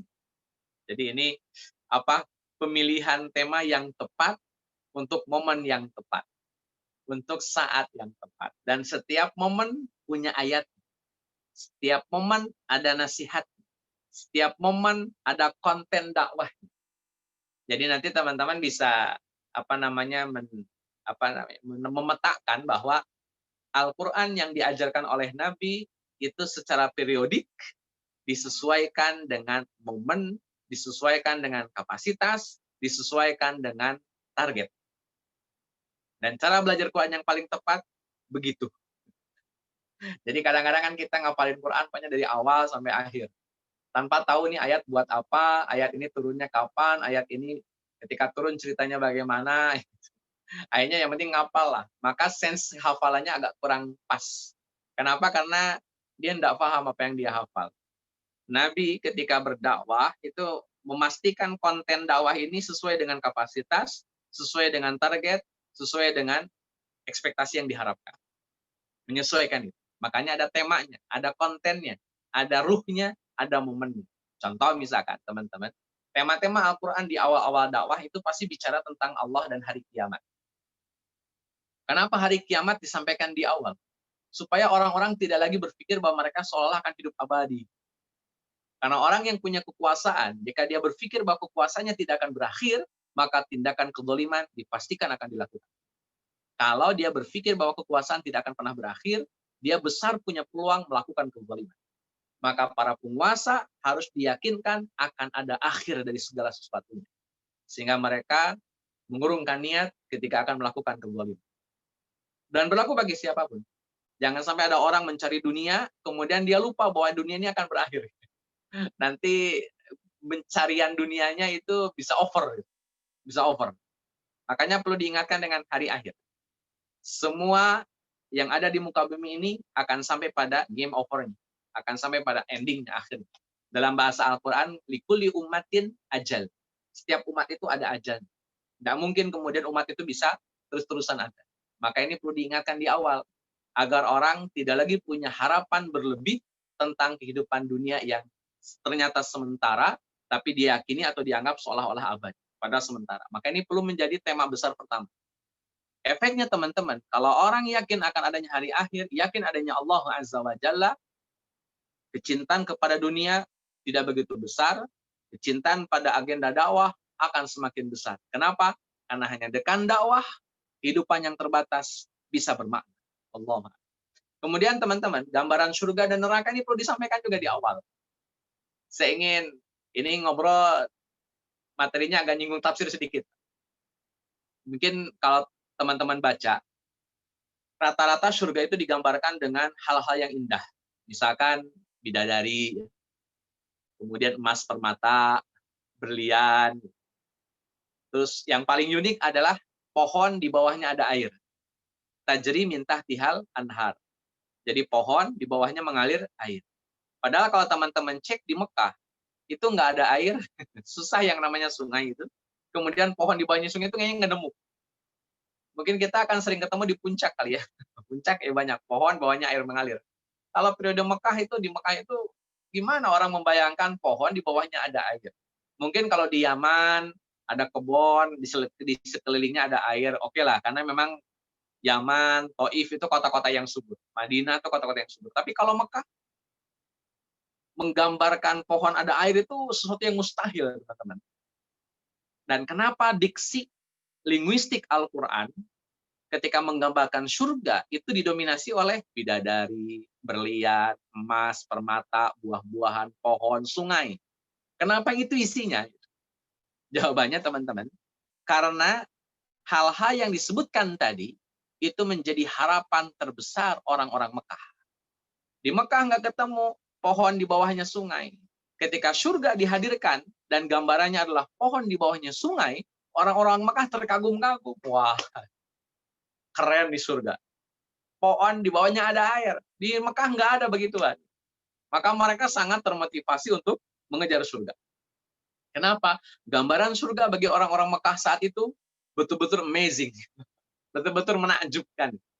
Kok bisa ya pohon di bawahnya air? Yang di Mekah itu nggak ketemu. Tapi digambarkan di surga ada. Dan ketika mereka rihlah ke Syam, rihlah ke Yaman, mereka ketemu, oh ini ternyata. Kayak gini nanti kalau kita mau benar hidupnya, nanti dapat surga, kita akan ketemu kondisi kebun kayak gini. Di mana pohon di bawahnya sungai mengalir. Kemudian didominasi oleh bidadari. Karena memang mohon maaf ini, ya secara umum orang-orang Mekah sangat suka dengan perempuan. Bahkan tidak jarang di antara mereka yang isinya sampai berlebih. Ada yang 10, 12, 13 gitu. Dan itu berlaku umum di masyarakat kota Mekah, di mana mereka sangat suka sekali dengan yang namanya perempuan. Jadi ya gambaran surga begitu. Kenapa diksinya begitu? Untuk menyesuaikan kapasitas pemahaman orang-orang Mekah dan untuk menyesuaikan harapan-harapan orang-orang Mekah. Orang yang sudah masuk Islam mendengar gambaran surga seperti itu, wah, keren Islam. Bisa menghadirkan surga seperti itu. Tapi syaratnya harus menjadi muslim yang baik. Surga nanti didapatkan. Gambaran surganya ada perempuan, ada emas, ada permata, dan segala macam. Itu kan menjadi cita-cita yang luar biasa bagi orang-orang Mekah. Makanya nanti sangat mudah orang-orang Islam diprovokasi atau diiming-imingi oleh surga. Dan mereka tidak lagi berbicara kematian itu menyakitkan. Sudah ngomongin surga, nggak ada kematian yang menyakitkan. Saya kasih gambaran dulu teman-teman, sebelum saya lebih jauh. Ada sahabat lagi makan kurma, teman-teman. Terus dia nanya sama Nabi, ya Rasulullah, kalau saya maju ke medan perang, terus saya mati, saya masuk mana? Jawaban Nabi simpel aja, ya masuk surga lah. ente masuk surga nanti. Maka si sahabat ini membuang kurmanya dari mulutnya, dia maju ke medan perang dengan gagah perkasa, sampai di medan perang dia bunuh banyak musuh, akhirnya pun dia dibunuh oleh musuh. Sesederhana itu bagaimana mengagitasi orang untuk mengejar surga. Mati pun tidak jadi persoalan agar surga didapatkan. Apalagi gambaran surganya sesuai dengan apa yang mereka harapkan. Ini diksi Quran begitu menyentuh pikiran, menyentuh hatinya orang-orang Mekah yang mereka harapkan, yang mereka idam-idamkan ada di surga. Jangan minta di Mekah, ada di surga. Mau ambil ke sono. Kurang lebih begitu. Teman-temannya Allah muliakan. Jadi ini tema-tema Al-Quran di awal-awal. Bicara Allah, bicara hari kiamat, bicara surga, bicara neraka. Nanti neraka digambarkan dengan sangat menyedihkan dan menyeramkan. Ya, api, nanah, duri, ular, semuanya ada di situ lah. Makan bangke. Nah itu membuat orang-orang Mekah bergidik. Gitu. Ngeri ya neraka. Ya. Nah teman-teman yang Allah muliakan, di tema berikutnya adalah sanjungan bagi orang-orang yang mensucikan jiwanya. Jadi orang-orang yang komitmen dengan akhlak-akhlak yang baik, akhlak-akhlak yang terpuji, itu dipuji oleh Al-Quran. Dipuji oleh Al-Quran. Qad aflaha man zakkaha, itu dipuji oleh Al-Quran. Sehingga orang-orang yang hidup dalam keadaan baik dan berakhlak yang baik, mereka punya motivasi besar. Wong Quran saja muji, Allah saja muji. Itu menjadi sense sendiri bagi orang-orang muslim. Kemudian ayat-ayat mufassalat ini menjadi ayat-ayat yang sering turun pada periode Syria. Ayat-ayat mufassalat itu ayat-ayat pendek-pendek. Nah, ini dijelaskan di slide berikutnya. Ayat mufassalat itu berkaitan dengan ayat-ayat yang pendek dan biasanya itu di akhir-akhir Al-Quran. Dimulai dari surat Qaf sampai ke An-Nas itu masuk kategori ayat-ayat mufassalat. Dari surat Qaf sampai ke surat An-Nas itu isinya ayat-ayat mufassalat. Dalam sebuah hadis, teman-teman yang Allah muliakan, dijelaskan bahwa Al-Quran itu kan gabungan dari 4 kitab. Taurat, Injil, Jabur, dan Quran. Itu kata Nabi SAW dijelaskan, Nabi SAW diberikan pengganti Taurat dengan As-Sab'u namanya, kemudian diberi pengganti Zabur dengan Al-Mi'in atau Al-Mi'un namanya, dan diberikan pengganti Injil dengan Al-Masani, dan akhirnya diberikan tambahan berupa Al-Mufassal. Jadi Mufassal ini khusus ayat-ayat yang Allah berikan kepada Nabi Muhammad SAW. Maka nanti Al-Quran ini akhirnya gabungan dari Taurat, Injil, Jabur, dan Quran itu sendiri. Nanti dijelaskan di slide berikutnya bahwa Mufassalat ini dari surat Qaf sampai surat An-Nas. Itu isi dari ayat-ayat Mufassalat. Nah teman-teman yang Allah muliakan, tema-tema Al-Quran ini jadi poin pembinaan Nabi, jadi tema-tema pembinaan Nabi SAW terhadap orang-orang yang baru masuk Islam. Ada sholat, ada Quran, ada tema-tema besar yang Nabi berikan kepada orang-orang yang baru masuk Islam. Dan itu menjadi pengaruh besar terhadap proses dakwah berikutnya. Baik teman-teman yang Allah muliakan, saya rasa itu dulu yang bisa disampaikan. Barangkali ada pertanyaan, silahkan. Allahu a'lam. Baik Pak Ustadz, syukron jazakumullah khairan atas penjelasannya. Selanjutnya ada pertanyaan di chat ya Pak Ustadz, saya bacakan. Assalamualaikum, izin bertanya Pak Ustadz tentang dukungan dakwah.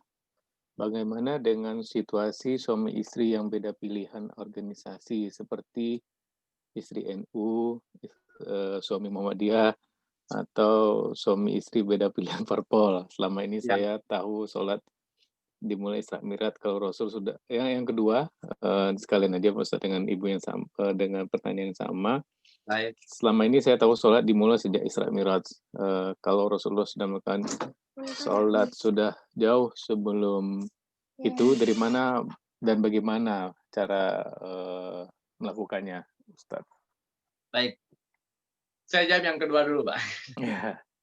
Nanti penanya bisa dicek di surat Al-Muzammil.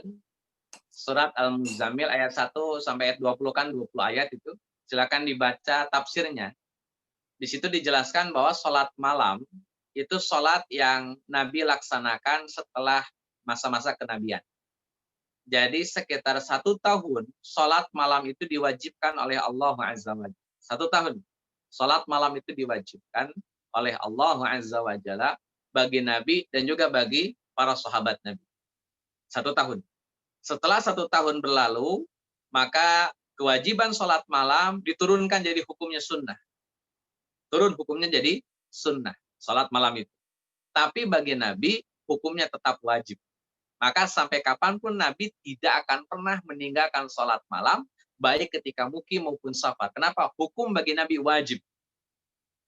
Bagi kaum muslimin yang lain, termasuk para sahabat, tabi'in, dan seterusnya, itu hukumnya sunnah. Dan sholat malam itu lebih dahulu daripada sholat 5 waktu. Itu faktanya. Nanti silakan buka surat Al-Muzammil, silakan dibaca tafsirnya.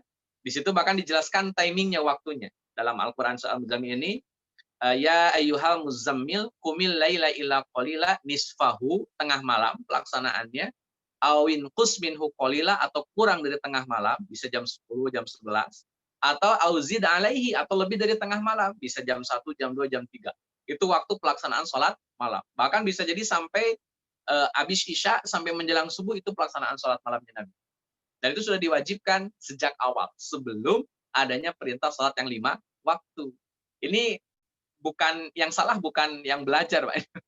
Yang salah memang yang mengajar. Kenapa tidak menceritakan ini dari awal? Jadi betul, memang sholat yang 5 waktu adalah sholat yang pertama kali Nabi lakukan setelah Isra dan Mi'raj. Tapi yang harus ditegaskan bukan sholatnya, tapi sholat yang 5 waktu baru pertama kali diwajibkan ketika Isra dan Mi'raj.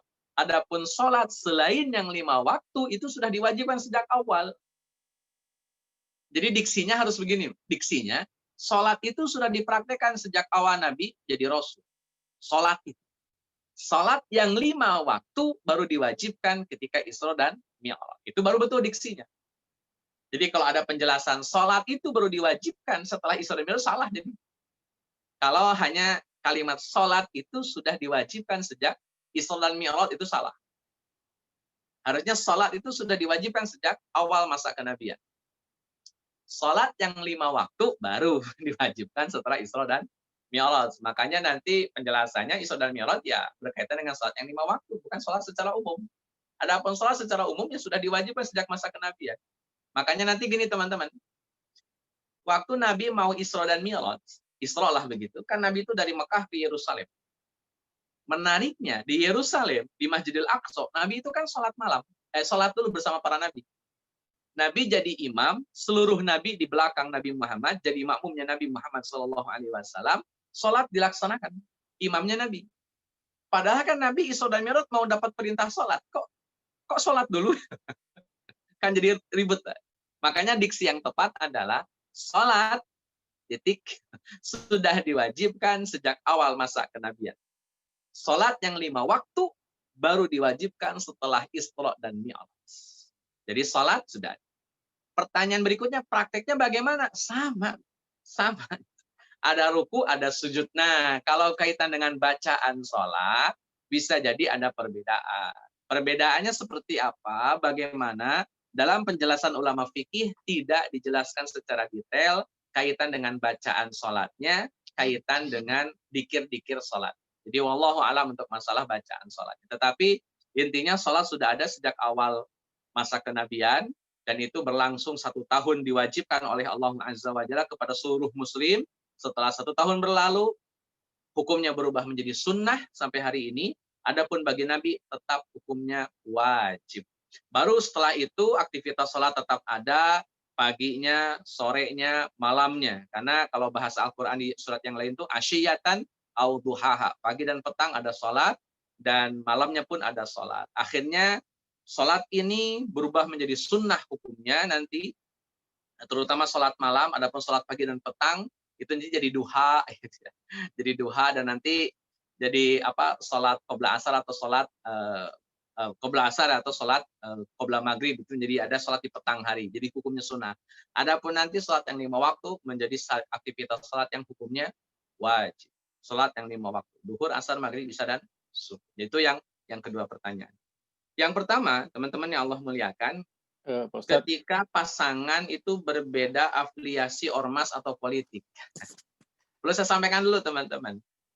Jika suaminya NU, istrinya Muhammadiyah, itu pernikahannya sah.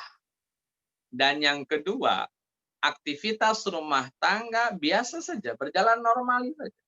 Walaupun suaminya NU, istrinya Muhammadiyah, atau sebaliknya. Kenapa? Karena NU dan Muhammadiyah bukan Muslim dan kafir. NU Muhammadiyah itu Muslim dan Muslim. Dua-duanya masih Muslim. Dua-duanya masih punya komitmen kepada Quran dan Sunnah. Adapun perbedaan yang satu suka rajaban, mulu dan tahlilan, apalagi solawatan gitu. Kalau yang satu lagi tidak suka rajaban, mulu dan tahlilan dan solawatan, itu kaidahnya kaidah fikih saja. Biasa-biasa saja. Isinya mau solawatan dulu, monggo. Suaminya nggak mau solawatan dulu, silahkan. Isinya mau tahlilan dulu, silahkan. Suaminya nggak tahlilan, monggo. Jadi nggak harus kemudian menjadi permasalahan yang sifatnya krusial. Krusial, nggak harus. Tapi memang ini membutuhkan jiwa yang besar, membutuhkan jiwa yang sehat. Sehingga perbedaan ini ya tidak lantas sampai mengganggu urusan rumah tangga. Tapi, kalau ternyata perbedaan pilihan ormas ini menjadi hal yang sangat mempersulit urusan rumah tangga, mungkin perlu adanya pertimbangan sebelum menikah dengan di luar ormasnya.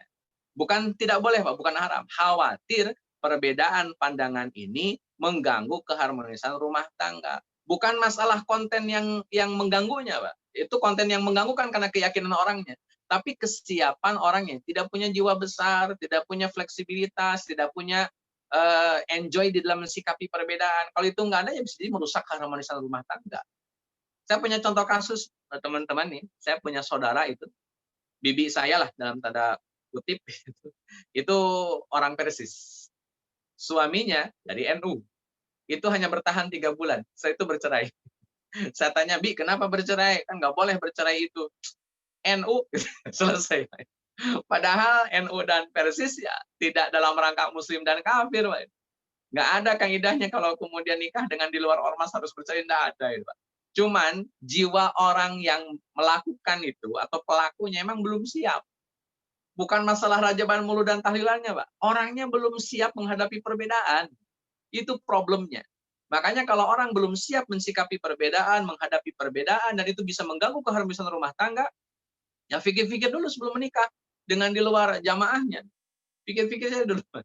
Kalau misalkan belum punya jiwa yang sehat dan besar. Tapi kalau sudah punya jiwa yang besar, sudah punya kebijaksanaan dalam mensikapi perbedaan, monggo nikah dengan siapapun. Mau dengan perbedaan politiknya, perbedaan ormasnya, bebas-bebas saja. Selama melaksanakan syariat Islam, selama bersyahadat, maka orang itu, baik laki-laki ataupun perempuan, layak untuk dinikahi atau menikah. Layak saja. Nah, cuma nanti kembali lagi saya tegaskan, bukan masalah konten perbedaannya. Konten perbedaan tidak pernah jadi masalah. Yang jadi masalah kesiapan mental seseorang mensikapi perbedaan. Makin tidak siap mensikapi perbedaan, rumah tangga makin tidak harmonis. Maka mulailah untuk ya slow saja. Slow dalam mensikapi perbedaan. Jadi santai saja, Pak. Saya memang ditakdirkan menikah dengan alumni Persis juga. Jadi ya sampai saat ini sih nggak ada permasalahan. Tapi kalau teman-teman baca atau buka mungkin di YouTube yang pembahasan fikih dari saya, itu pasti kecenderungannya adalah netral. Artinya tidak terlalu mempermasalahkan rajaban, wudhu, dan tahlilan salawatan. Kenapa? Karena bagi saya itu bukan masalah yang prinsipil, itu masalah furu', masalah perbedaan fikih yang sudah berlangsung sejak zaman dahulu. Jadi ya tidak mesti kemudian dipermasalahkan. Maka saya sudah siap dengan perbedaan yang ada. Teman-teman yang saya sampaikan di forumnya atau pengajian di suatu tempat, ketika mereka bertanya tentang rajaban, saya akan sampaikan, pendapat saya tidak masalah. Tapi saya sampaikan, saya secara pribadi tidak terlibat dalam acara-acara demikian. Tapi saya nggak ada masalah. Kalau saya diundang pun tahlilan, saya akan datang. Tidak harus kemudian mempermasalahkan ini gitu loh. Jadi poin-poin ini yang tadi disebutkan tidak masuk pada ranah prinsipil. Jadi bagi saya slow. Walaupun saya dari Persis, Pak Persis kan agak kaku dalam masalah ini ya. Tapi bagi saya ya santai saja. Itu kenapa banyak toh yang kemudian kita bisa ambil hikmahnya, ibrohnya dari perbedaan yang ada. Terutama mengajak kita semakin dewasa dalam beragama. Itu kelihatan ketika menghadapi perbedaan. Kedewasaan seseorang dalam beragama tampak sekali terlihat ketika menghadapi perbedaan. Makin bijaksana mensikapi perbedaan, makin dewasa dia dalam beragama. Yang saya khawatirkan adalah ketika orang yang masih punya jiwa kekanak-kanakan, dia sudah mulai beragama. Saya khawatir dia beragama, tapi kekanak-kanakan. Dan ini jadi masalah. Ini jadi masalah. Jadi pernikahan antar ormas, pernikahan antar gerakan, pernikahan antar target-targetan dakwah tidak pernah jadi masalah. Hanya saja memang orang yang belum siap menghadapi perbedaan tersebut dan nanti mengganggu rumah tangganya, mendingan pikir-pikir dulu sebelum menikah dengan orang yang berbeda afiliasi gerakan ormasnya atau gerakan politiknya atau gerakan yang lainnya, gerakan dakwah. Ya, bolehlah dipikir-pikir dulu kalau belum siap. Saya ulang, kalau belum siap. Tapi kalau orangnya siap, nggak ada masalah. Allah. Baik, Pak Ustadz, syukron atas jawaban atas dua pertanyaan tadi. Bagi rekan-rekan yang ingin bertanya, saya mau nanya sedikit Pak Ustadz mengenai sholat ya Pak Ustadz ya. Karena kan kalau kita tahu bahwa wahyu pertama itu kan Iqra ya Pak Ustadz ya. Kalau untuk sholat terus kemudian di beberapa kajian kita beberapa minggu lalu, kalau nggak salah saya ada terjadi kevakuman dakwah itu ada beberapa hari setelah itu. Kalau untuk Hukuman wahyu. pengamungan, sorry maaf, kevakuman wahyu. Kalau untuk perintah sholat sendiri itu di apakah tetap di awal-awal juga atau seperti apa Ustaz di kondisinya Ustaz? Secara teknis memang setelah turunnya Al-Muzammil, itu secara teknis.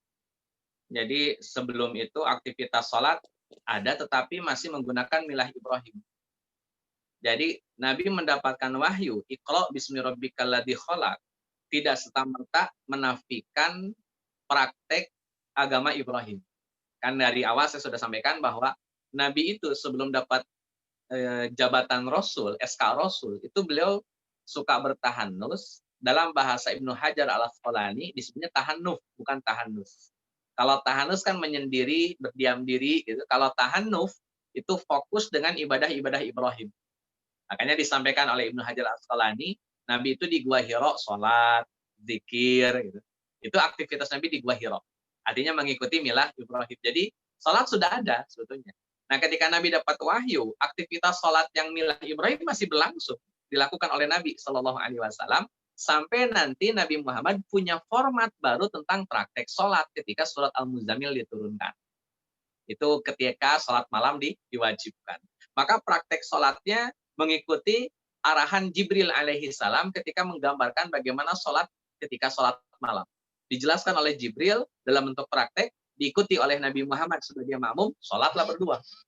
Sampai nanti akhirnya Nabi Muhammad mengajarkan kepada Khadijah, makanya nanti Khadijah disebut sebagai wanita pertama yang diajak sholat oleh Nabi. Jadi Nabi dapat ilmu dari Jibril, Jibril sudah selesai mengajarkan kepada Nabi Muhammad mengajarkan kepada Khadijah radhiyallahu anha, sehingga sholat bersama Nabi. Nanti Nabi mengajarkan kepada Ali, kemudian diajarkan kepada para sahabat yang lainnya ketika masa dakwah Siriyah, sampai nanti kemudian Nabi mengalami fase Isra dan Mi'raj. Jadi aktivitas salat sudah ada sebelum masa kenabian, masih mengikuti milah Ibrahim alaihissalam. Ketika Nabi sudah dapat wahyu, praktek salat itu tetap berlangsung. Karena sebelum ada perintah mengganti, ya Nabi tidak akan ganti. Ketika sudah ada perintah diganti, baru Nabi akan menggantinya. Itu kaidahnya. Jadi Nabi itu sederhana. Nunggu instruksi saja. Kalau memang belum ada perintah ganti, ya Nabi nggak akan ganti, tetap mempertahankan itu. Karena agama Islamnya Nabi Muhammad, pada dasarnya adalah agamanya Nabi Ibrahim. Jadi melaksanakan agama Ibrahim, melaksanakan agama Muhammad sama saja gitu. Dalam konteks gambaran Nabi sama saja. Makanya sebelum masa kenabian, sholat itu sudah ada. Nabi mempraktekkan sholat sebagaimana milah Ibrahim. Penjelasan para ulama tidak mendetailkan tentang bagaimana caranya, bagaimana teknisnya, apa bacaannya. Itu tidak ada penjelasan secara detail. Allahu a'lam. Atau setidaknya saya belum tahu, Pak, terkait dengan bacaan dan gerakan ketika milah Ibrahim, sholat milah Ibrahim dilakukan oleh Nabi Muhammad Shallallahu Alaihi Wasallam. Namun yang pasti ruku dan sujud pasti ada. Itu pasti, Pak. Jadi sholat itu di zaman manapun, di zaman Nabi siapapun, pasti ada ruku, ada sujud. Itu pasti. Nah, teman-teman yang Allah muliakan, ketika Nabi sudah dapat wahyu, sudah jadi Nabi, begitu, sudah jadi SK, sudah punya SK kerasulan, sholat milah Ibrahim masih berjalan. Sampai nanti turun surat Al-Muzammil untuk menggambarkan bagaimana aktivitas sholat malam. Sampai diwajibkan selama 1 tahun. Nah, itu berlangsunglah sholat malam. Menjadi prioritas utama dalam pelaksanaan ibadah. Sampai nanti Allah tambahkan sholat asyiyatan au duhaha, sholat pagi dan petang. Sampai Allah tambahkan lagi dengan sholat yang 5 waktu. Sampai Allah Azza wa Jalla tambahkan sholat Jumat. Sampai nanti Allah Azza wa Jalla ajarkan sholat istisqa, sholat gerhana, dan seterusnya. Nah, itu berlangsung fase tahapan pelaksanaan aktivitas sholat, baik yang wajib maupun yang sunnah. Jadi kembali ke penjelasan tadi di awal, pertanyaan dari Pak Rizky, bahwa Nabi, sekali lagi saya sudah ada sholat sebelum masa kenabian, dalam bahasa Ibnu Hajar Al-Asqalani istilahnya dengan istilah tahannuf. Kemudian Nabi dapat SK kenabian, sholat milah Ibrahim masih berjalan, tahannufnya masih berjalan, sampai nanti ada surat Al-Muzammil, maka aktivitas sholatnya berubah sebagaimana apa yang diajarkan oleh malaikat Jibril alaihi salam, diajarkan kepada Nabi Muhammad sallallahu alaihi wasallam. Nabi Muhammad mengajarkan kepada Khadijah radhiyallahu anha, Nabi Muhammad mengajarkan kepada Ali, Nabi Muhammad mengajarkan kepada seluruh sahabatnya yang sudah masuk Islam. Sampai itu berlangsung terus sampai akhirnya Nabi Muhammad mendapatkan perintah sholat yang 5 waktu ketika peristiwa Isra dan Mi'raj. Itu pun sholat duhur masih 2 rakaat. Sholat asar masih 2 rakaat. Sholat isya masih 2 rakaat. Ketika Nabi awal-awal mendapatkan perintah sholat yang 5 waktu. Duhurnya 2 rakaat, asarnya 2 rakaat, maghrib tetap 3 rakaat, isya baru 2 rakaat, dan subuh tetap 2 rakaat. Itu ketika Nabi dapat setelah Isra dan Mi'raj. Nabi hijrah ke kota Madinah, duhur berubah jadi 4, asar berubah jadi 4, maghrib tetap 3, isya berubah jadi 4 rakaat, dan subuh tetap 2. Jadi fasenya panjang. Nanti kalau lebih detail, Bapak Ibu bisa buka dalam kitab Tarikh Tasyri' namanya, itu sejarah pensyariatan ibadah yang Nabi Shallallahu Alaihi Wasallam alami dari mulai awal sampai akhir. Namanya Tarikh Tasyri', khusus untuk membahas sejarah ibadah secara bertahap. Periodenya seperti apa, gradasinya seperti apa, itu dijelaskan dalam Tarikh Tasyri'. Jadi kurang lebih gitu penjelasan. Allahu a'lam. Baik, syukran Pak Ustadz. Silakan Mas Rizky Babebe. Iya, melalui audio dulu Ustaz ya. Ya, pertanyaannya itu teknisnya waktu pertemuan-pertemuan di Darul Arkom itu apakah ada penjelasannya seperti misalkan pertemuannya seminggu sekali atau seperti apa gitu, itu yang pertama. Terus yang kedua, kalau tadi kan sempat disampaikan tafsir kenapa salah satu alasan kenapa surga digambarkan dengan hal-hal yang di Arab nggak ada gitu. Kalau dengan logika sebaliknya dengan neraka gitu ada nggak ya? Maksudnya apakah neraka itu justru ada banget gambarannya di Arab sehingga lebih mudah ditakuti atau seperti apa gitu? Kira-kira itu Ustaz. Terima kasih. Baik. Terima kasih, Pak. Pertama, kaitan dengan pembinaan yang dilakukan oleh Nabi, memang tidak ada penjelasan detail dari para ulama sejarah dalam 1 minggu itu berapa kali ketemu, berapa kali diskusi, berapa kali pembinaan. Tapi yang jelas intensif itu kan berarti sering. Tidak dijelaskan apakah dalam 1 minggu berapa kali, tapi yang jelas komunikasi, pembinaan itu ada dan sering. Tidak ada penjelasan detail, atau setidaknya saya memang belum sampai pada pemahaman bagaimana mekanisme Nabi ketika melakukan pembinaan. Walaupun nanti teman-teman dalam beberapa gerakan keislaman di dunia itu akhirnya menggunakan metode Arqam bin Abil Arqam ini di dalam metode dakwah mereka. Misalkan pembinaan itu dibikin plot, sistematikanya menjadi pekanan, kemudian bulanan, kemudian bulanan, sampai pada semesteran, sampai pada tahunan. Itu berlangsung di beberapa gerakan dakwah di dunia. Dan itu mengambil ruhnya itu mengambil dari aktivitas Nabi di Arqam bin Abil Arqam. Walaupun Nabi tidak mendefinitifkan harus berapa kali ketemu dalam satu pekan, tapi kemudian itu diperas begitu, dijadikan sebagai sumber rujukan bahwa ya sudah kita bikin intensinya per pekan. Karena kalau tiap hari mungkin agak terlalu kerepotan, udah per pekan sebagai aktivitas rutinan yang paling wajar, paling pas, paling recommended lah begitu, paling terkualifikasi. Karena memang mencukupi untuk sebuah proses pengkaderan, proses pembinaan. Makanya satu pekan sekali itu menjadi momen yang paling pas untuk dijadikan sebagai agenda pembinaan oleh beberapa gerakan dakwah di dunia. Tidak hanya gerakan tarbiyah atau Ikhwanul Muslimin ya misalkan.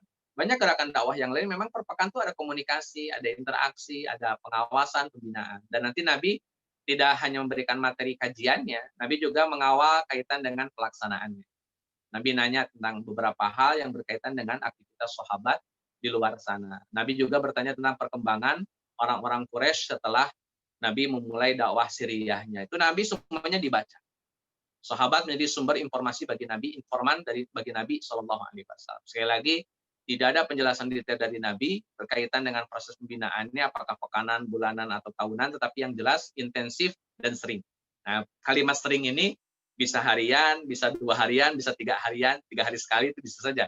Atau bisa jadi juga tekanan. Walaupun ada beberapa gerakan dakwah yang mengambil ruh dari kisah ini, membuat format pembinaan per pekan, per bulan, sampai pada per tahun.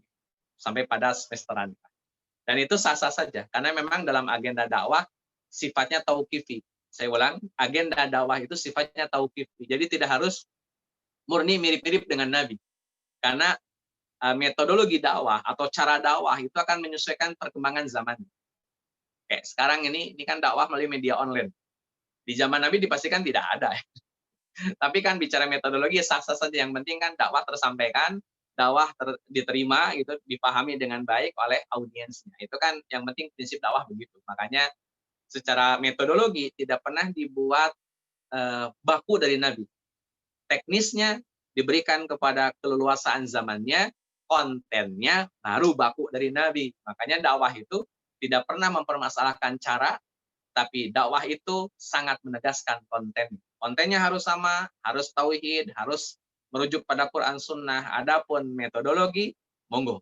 Mau pekanan, mau bulanan, mau semesteran, mau tahunan, monggo. Silakan saja. Itu diantara penjelasan kaitan dengan pembinaan. Yang kedua, teman-teman yang Allah muliakan, tapi yang kedua apa tadi? Saya lupa lagi. Neraka, Ustaz. Oh iya, kaitan dengan gambaran neraka. Baik, teman-teman yang Allah muliakan, aktivitas neraka itu sebagaimana dijelaskan oleh Al-Quran, kan horor ya. Jadi ada aktivitas minum nanah, kemudian minum timah sampai dari mulut, kemudian sampai bocor ke bawah gitu. Apakah orang-orang Mekah pernah melihat visualisasi itu dalam aktivitas real ya di tengah-tengah mereka? Kalau kembali berkaca, Pak, ini berkaca kepada cerita-cerita Bani Israel, berkaca kepada cerita-cerita zaman dahulu, ya azab yang Allah berikan kepada generasi-generasi sebelum orang-orang Quraisy atau orang-orang Mekah. Itu pada akhirnya mereka akan punya gambaran tentang bagaimana sadisnya azab Allah. Mereka punya gambaran sadisnya terhadap kesalahan-kesalahan yang mereka lakukan. Jadi mereka nanti akan ketemu gambaran bahwa siksaan yang dilakukan atau yang diberikan oleh Allah Azza wa Jalla itu sedemikian dahsyat sampai ya mereka akan ketakutan dengan gambaran-gambaran azab Allah Azza wa Jalla. Makanya cerita-cerita syair yang memuat tentang perjalanan orang-orang Arab zaman dahulu sampai perjalanan orang-orang Israel itu dalam syair-syair yang didapatkan oleh interaksi antara orang Arab dengan Syam, dengan Yaman, itu hanya menggambarkan bagaimana sadisnya azab Allah, bagaimana sadisnya tentang zaman-zaman dahulu yang kemudian itu ceritanya dari turun-temurun mereka dapatkan. Kayak kisah Nabi Nuh alaihi salam, itu kisah itu kan berlangsung sampai ke zaman Nabi Muhammad sallallahu alaihi wasallam. Makanya di zaman Amr bin Luhai misalkan, itu sampai ketemu berhala-berhalanya Nabi Nuh, karena ada cerita dari turun-temurun sampai diceritakan oleh iblis. Iblis menyerupakan dirinya sebagai manusia, menceritakan tentang kehadirannya berhala-berhala. Jadi cerita itu sudah ada. Walaupun gambaran visual langsungnya memang sampai saat ini saya belum tahu ada data konkretnya, apakah misalkan orang Mekah pernah pergi kemana, terus melihat bagaimana penyiksaan yang sangat besar, itu secara detail tidak ada. Tetapi secara sinyal itu mungkin saja terjadi, misalkan cerita-cerita yang tadi bertebaran berkaitan dengan azab-azab umat-umat terdahulu, atau berkaitan dengan penjajahan bangsa Romawi atau bangsa Persia ketika Yaman dan ketika di Syam. Di Syam itu kan pembantaian Bani Israel atau penjajahan orang-orang Romawi di Yerusalem juga sempat dilihat oleh orang-orang Mekah, karena orang Mekah kan suka melakukan perjalanan ke Yaman dan ke Syam. Jadi Yaman yang dijajah oleh Persia dan Syam yang dijajah oleh bangsa Romawi itu masing-masing punya gambaran bagaimana penyiksaan itu terjadi. Walaupun mungkin secara deskripsi validnya, saya sampai pribadi belum menemukan apakah ada orang Mekah gitu, misalnya melihat bagaimana penyiksaan Romawi terhadap orang-orang Yerusalem, orang-orang Bani Israel, itu memang tidak ditemukan data itunya. Tetapi sinyal ke arah sana sangat mungkin terjadi. Karena orang Mekah suka pergi ke Yaman, kemungkinan besar interaksi dengan orang-orang Yaman ketika Yaman dijajah oleh bangsa Persia. Kemudian ketika orang-orang Mekah pergi ke Syam, mereka pun berinteraksi dengan orang-orang Syam. Juga mungkin juga sekali lagi mereka melihat bagaimana keadaan orang-orang Syam ketika dijajah oleh bangsa Romawi. Kejaman mereka, gambaran penyiksaan mereka. Dan kalau teman-teman lihat bentuk-bentuk penyiksaan zaman dahulu, itu ya sedikit banyak sudah ada di zaman kita hari ini. Misalkan kayak dikuliti itu, kemudian disiram air panas, itu semuanya digambarkan. Ya walaupun apakah itu kemudian menjadi diksi yang dipilih oleh Al-Qur'an untuk menggambarkan bagaimana penyiksaan, wallahu a'lam. Tapi yang jelas teman-teman, ini bahasa praktis dari ulama tafsir, setiap manusia ketika disebutkan minum timah, ketika manusia disebutkan minum nanah, tidak usah ada gambaran realnya atau tidak usah mereka pernah melihat itu dalam konteks nyatanya, membayangkannya saja sudah ketahuan. Nanah itu ya pasti sudah ada di zamannya para orang-orang Quraisy gitu kan. Sebenarnya diminum itu kan suatu hal yang muskilah ya, tidak mungkin. Kemudian minum timah, timah kan sudah ada sebagai bahan dasar pembuatan benda-benda dari timahnya. Itu ketika diminum itu pasti ya bikin rusak semua organ tubuh di dalam tubuh manusia. Jadi tanpa harus melihat ada orang disiksa seperti itu pun, pasti ketika disebut minum timah, ketika disebut minum nanah, terbayang hal yang sangat buruk dan itu pasti menakutkan.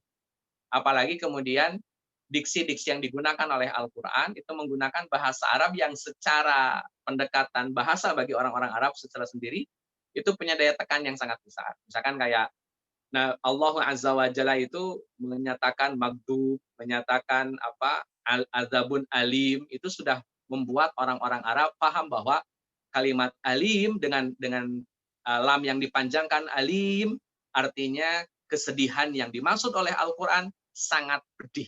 Karena kalimat alim itu bahasa Arabnya isim tafdil atau dalam bahasa Inggris kayak the most gitu. The most itu artinya sangat paling sadis, sangat paling kejam. Alim itu sangat paling sadis, paling kejam. Jadi gambaran linguistik yang digunakan oleh Al-Qur'an sudah mencukupkan pemahaman orang Arab bahwa kalimat azabun alim itu tidak dibayangkan korek api dibakar jempolnya. Jempol orang dibakar oleh korek api, itu azabun alim tidak begitu. Alim itu sangat pedih, berarti gambaran yang paling pedih yang bisa dialami oleh manusia itu langsung terbayang oleh orang-orang Arab. Kenapa? Bahasa ibu mereka bahasa Arab. Dan bahasa Al-Quran bahasa Arab. Jadi pendekatan secara bahasa betul-betul menyentuh orang-orang Arab. Makanya nanti jadi kajian juga kenapa Al-Quran harus berbahasa Arab. Karena bahasa yang paling sempurna, paling stabil, paling settle saat itu ya bahasa Arab. Nggak ada bahasa yang lain. Itu memang bahasa Arab. Jadi kembali ke pertanyaan, kenapa kalau gambaran neraka yang digambarkan oleh Al-Qur'an, apakah seperti Al-Qur'an, seperti gambaran surga itu?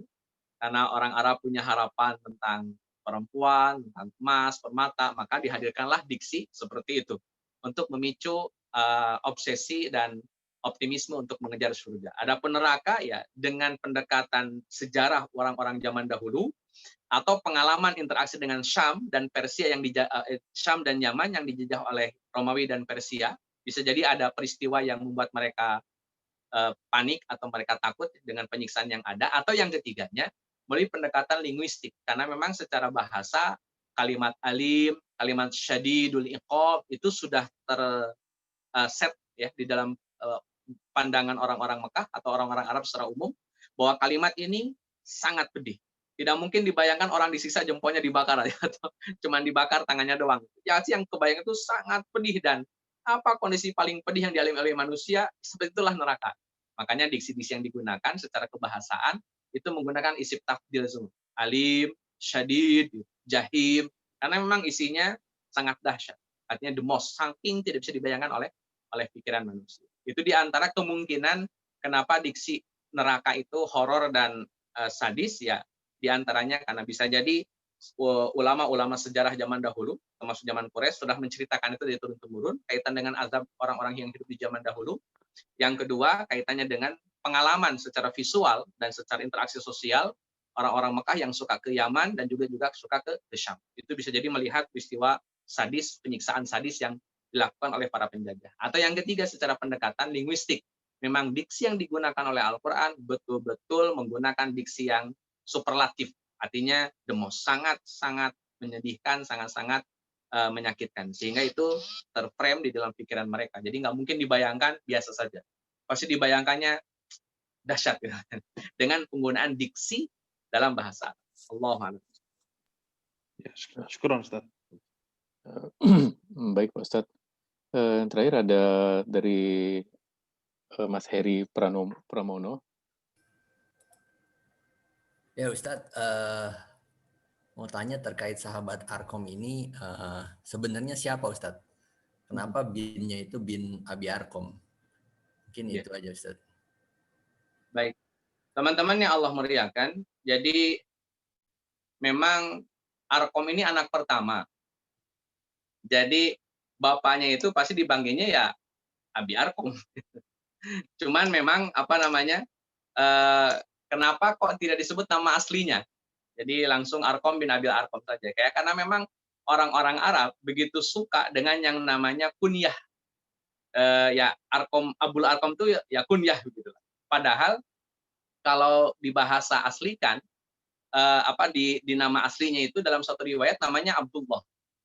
Dalam satu riwayat, sehingga yang betul adalah ini Arkom bin Abdullah. Atau dibalik memang Abdullah bin Arkom begitu. Nah, cuman karena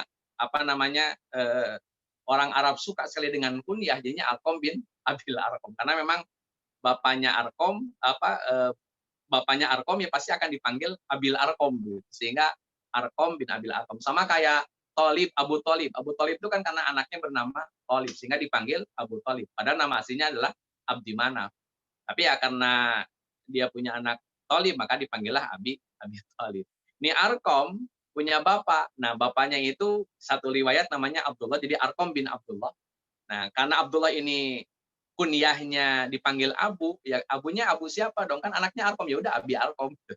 Dalam satu riwayat yang lain. Jadi tokoh ini tokoh yang penting di dalam para sahabat Nabi, walaupun tidak masuk 10 orang yang dijamin masuk surga, tetapi kehadirannya, peranannya sangat besar berkaitan dengan dakwah Islamnya. Dan rumahnya diwakafkan sebagai markas dakwahnya Nabi Shallallahu Alaihi Wasallam.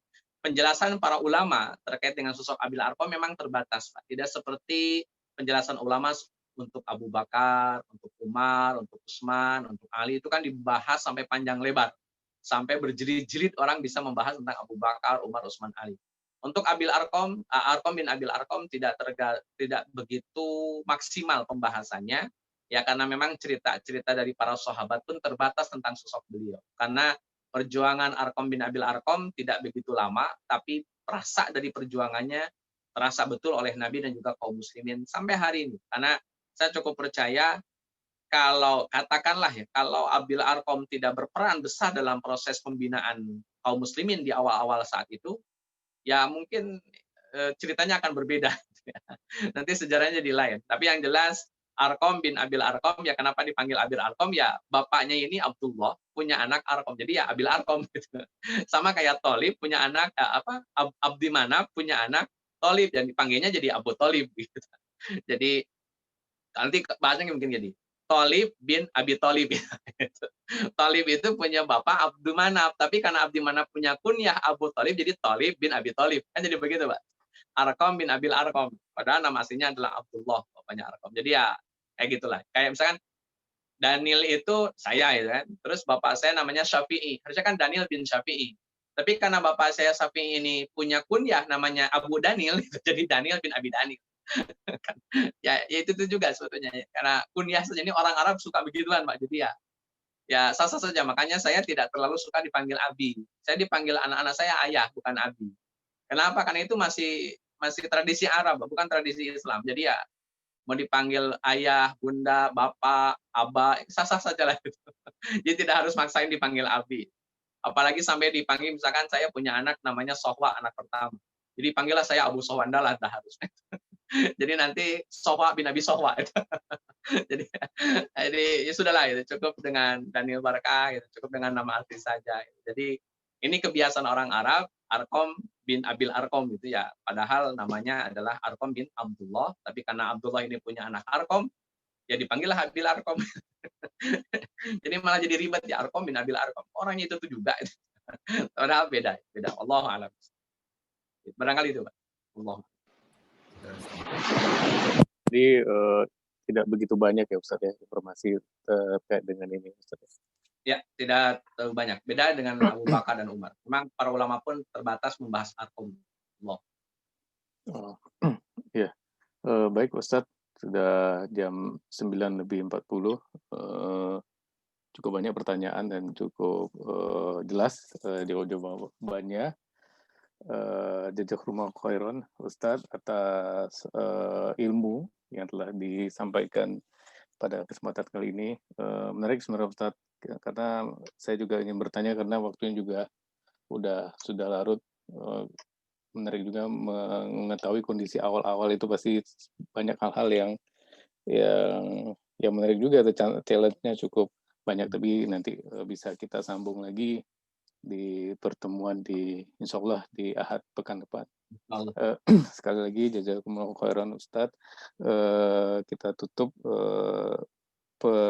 majelis ini dengan doa kafaratul masjid. Subhanakallahumma wa bihamdi asyhadu an la ilaha illa anta astaghfiruka wa atubu ilaik. Terima kasih, syukron, jazakumullah buat Ustadz dan rekan-rekan yang sudah hadir pada malam kali ini. Insya Allah kita bertemu kembali Ahad pekan depan. Assalamualaikum warahmatullahi wabarakatuh. Waalaikumsalam. Jazakallahu rezeki Babe. Semuanya jazakallah khair. Mohon izin pamit duluan.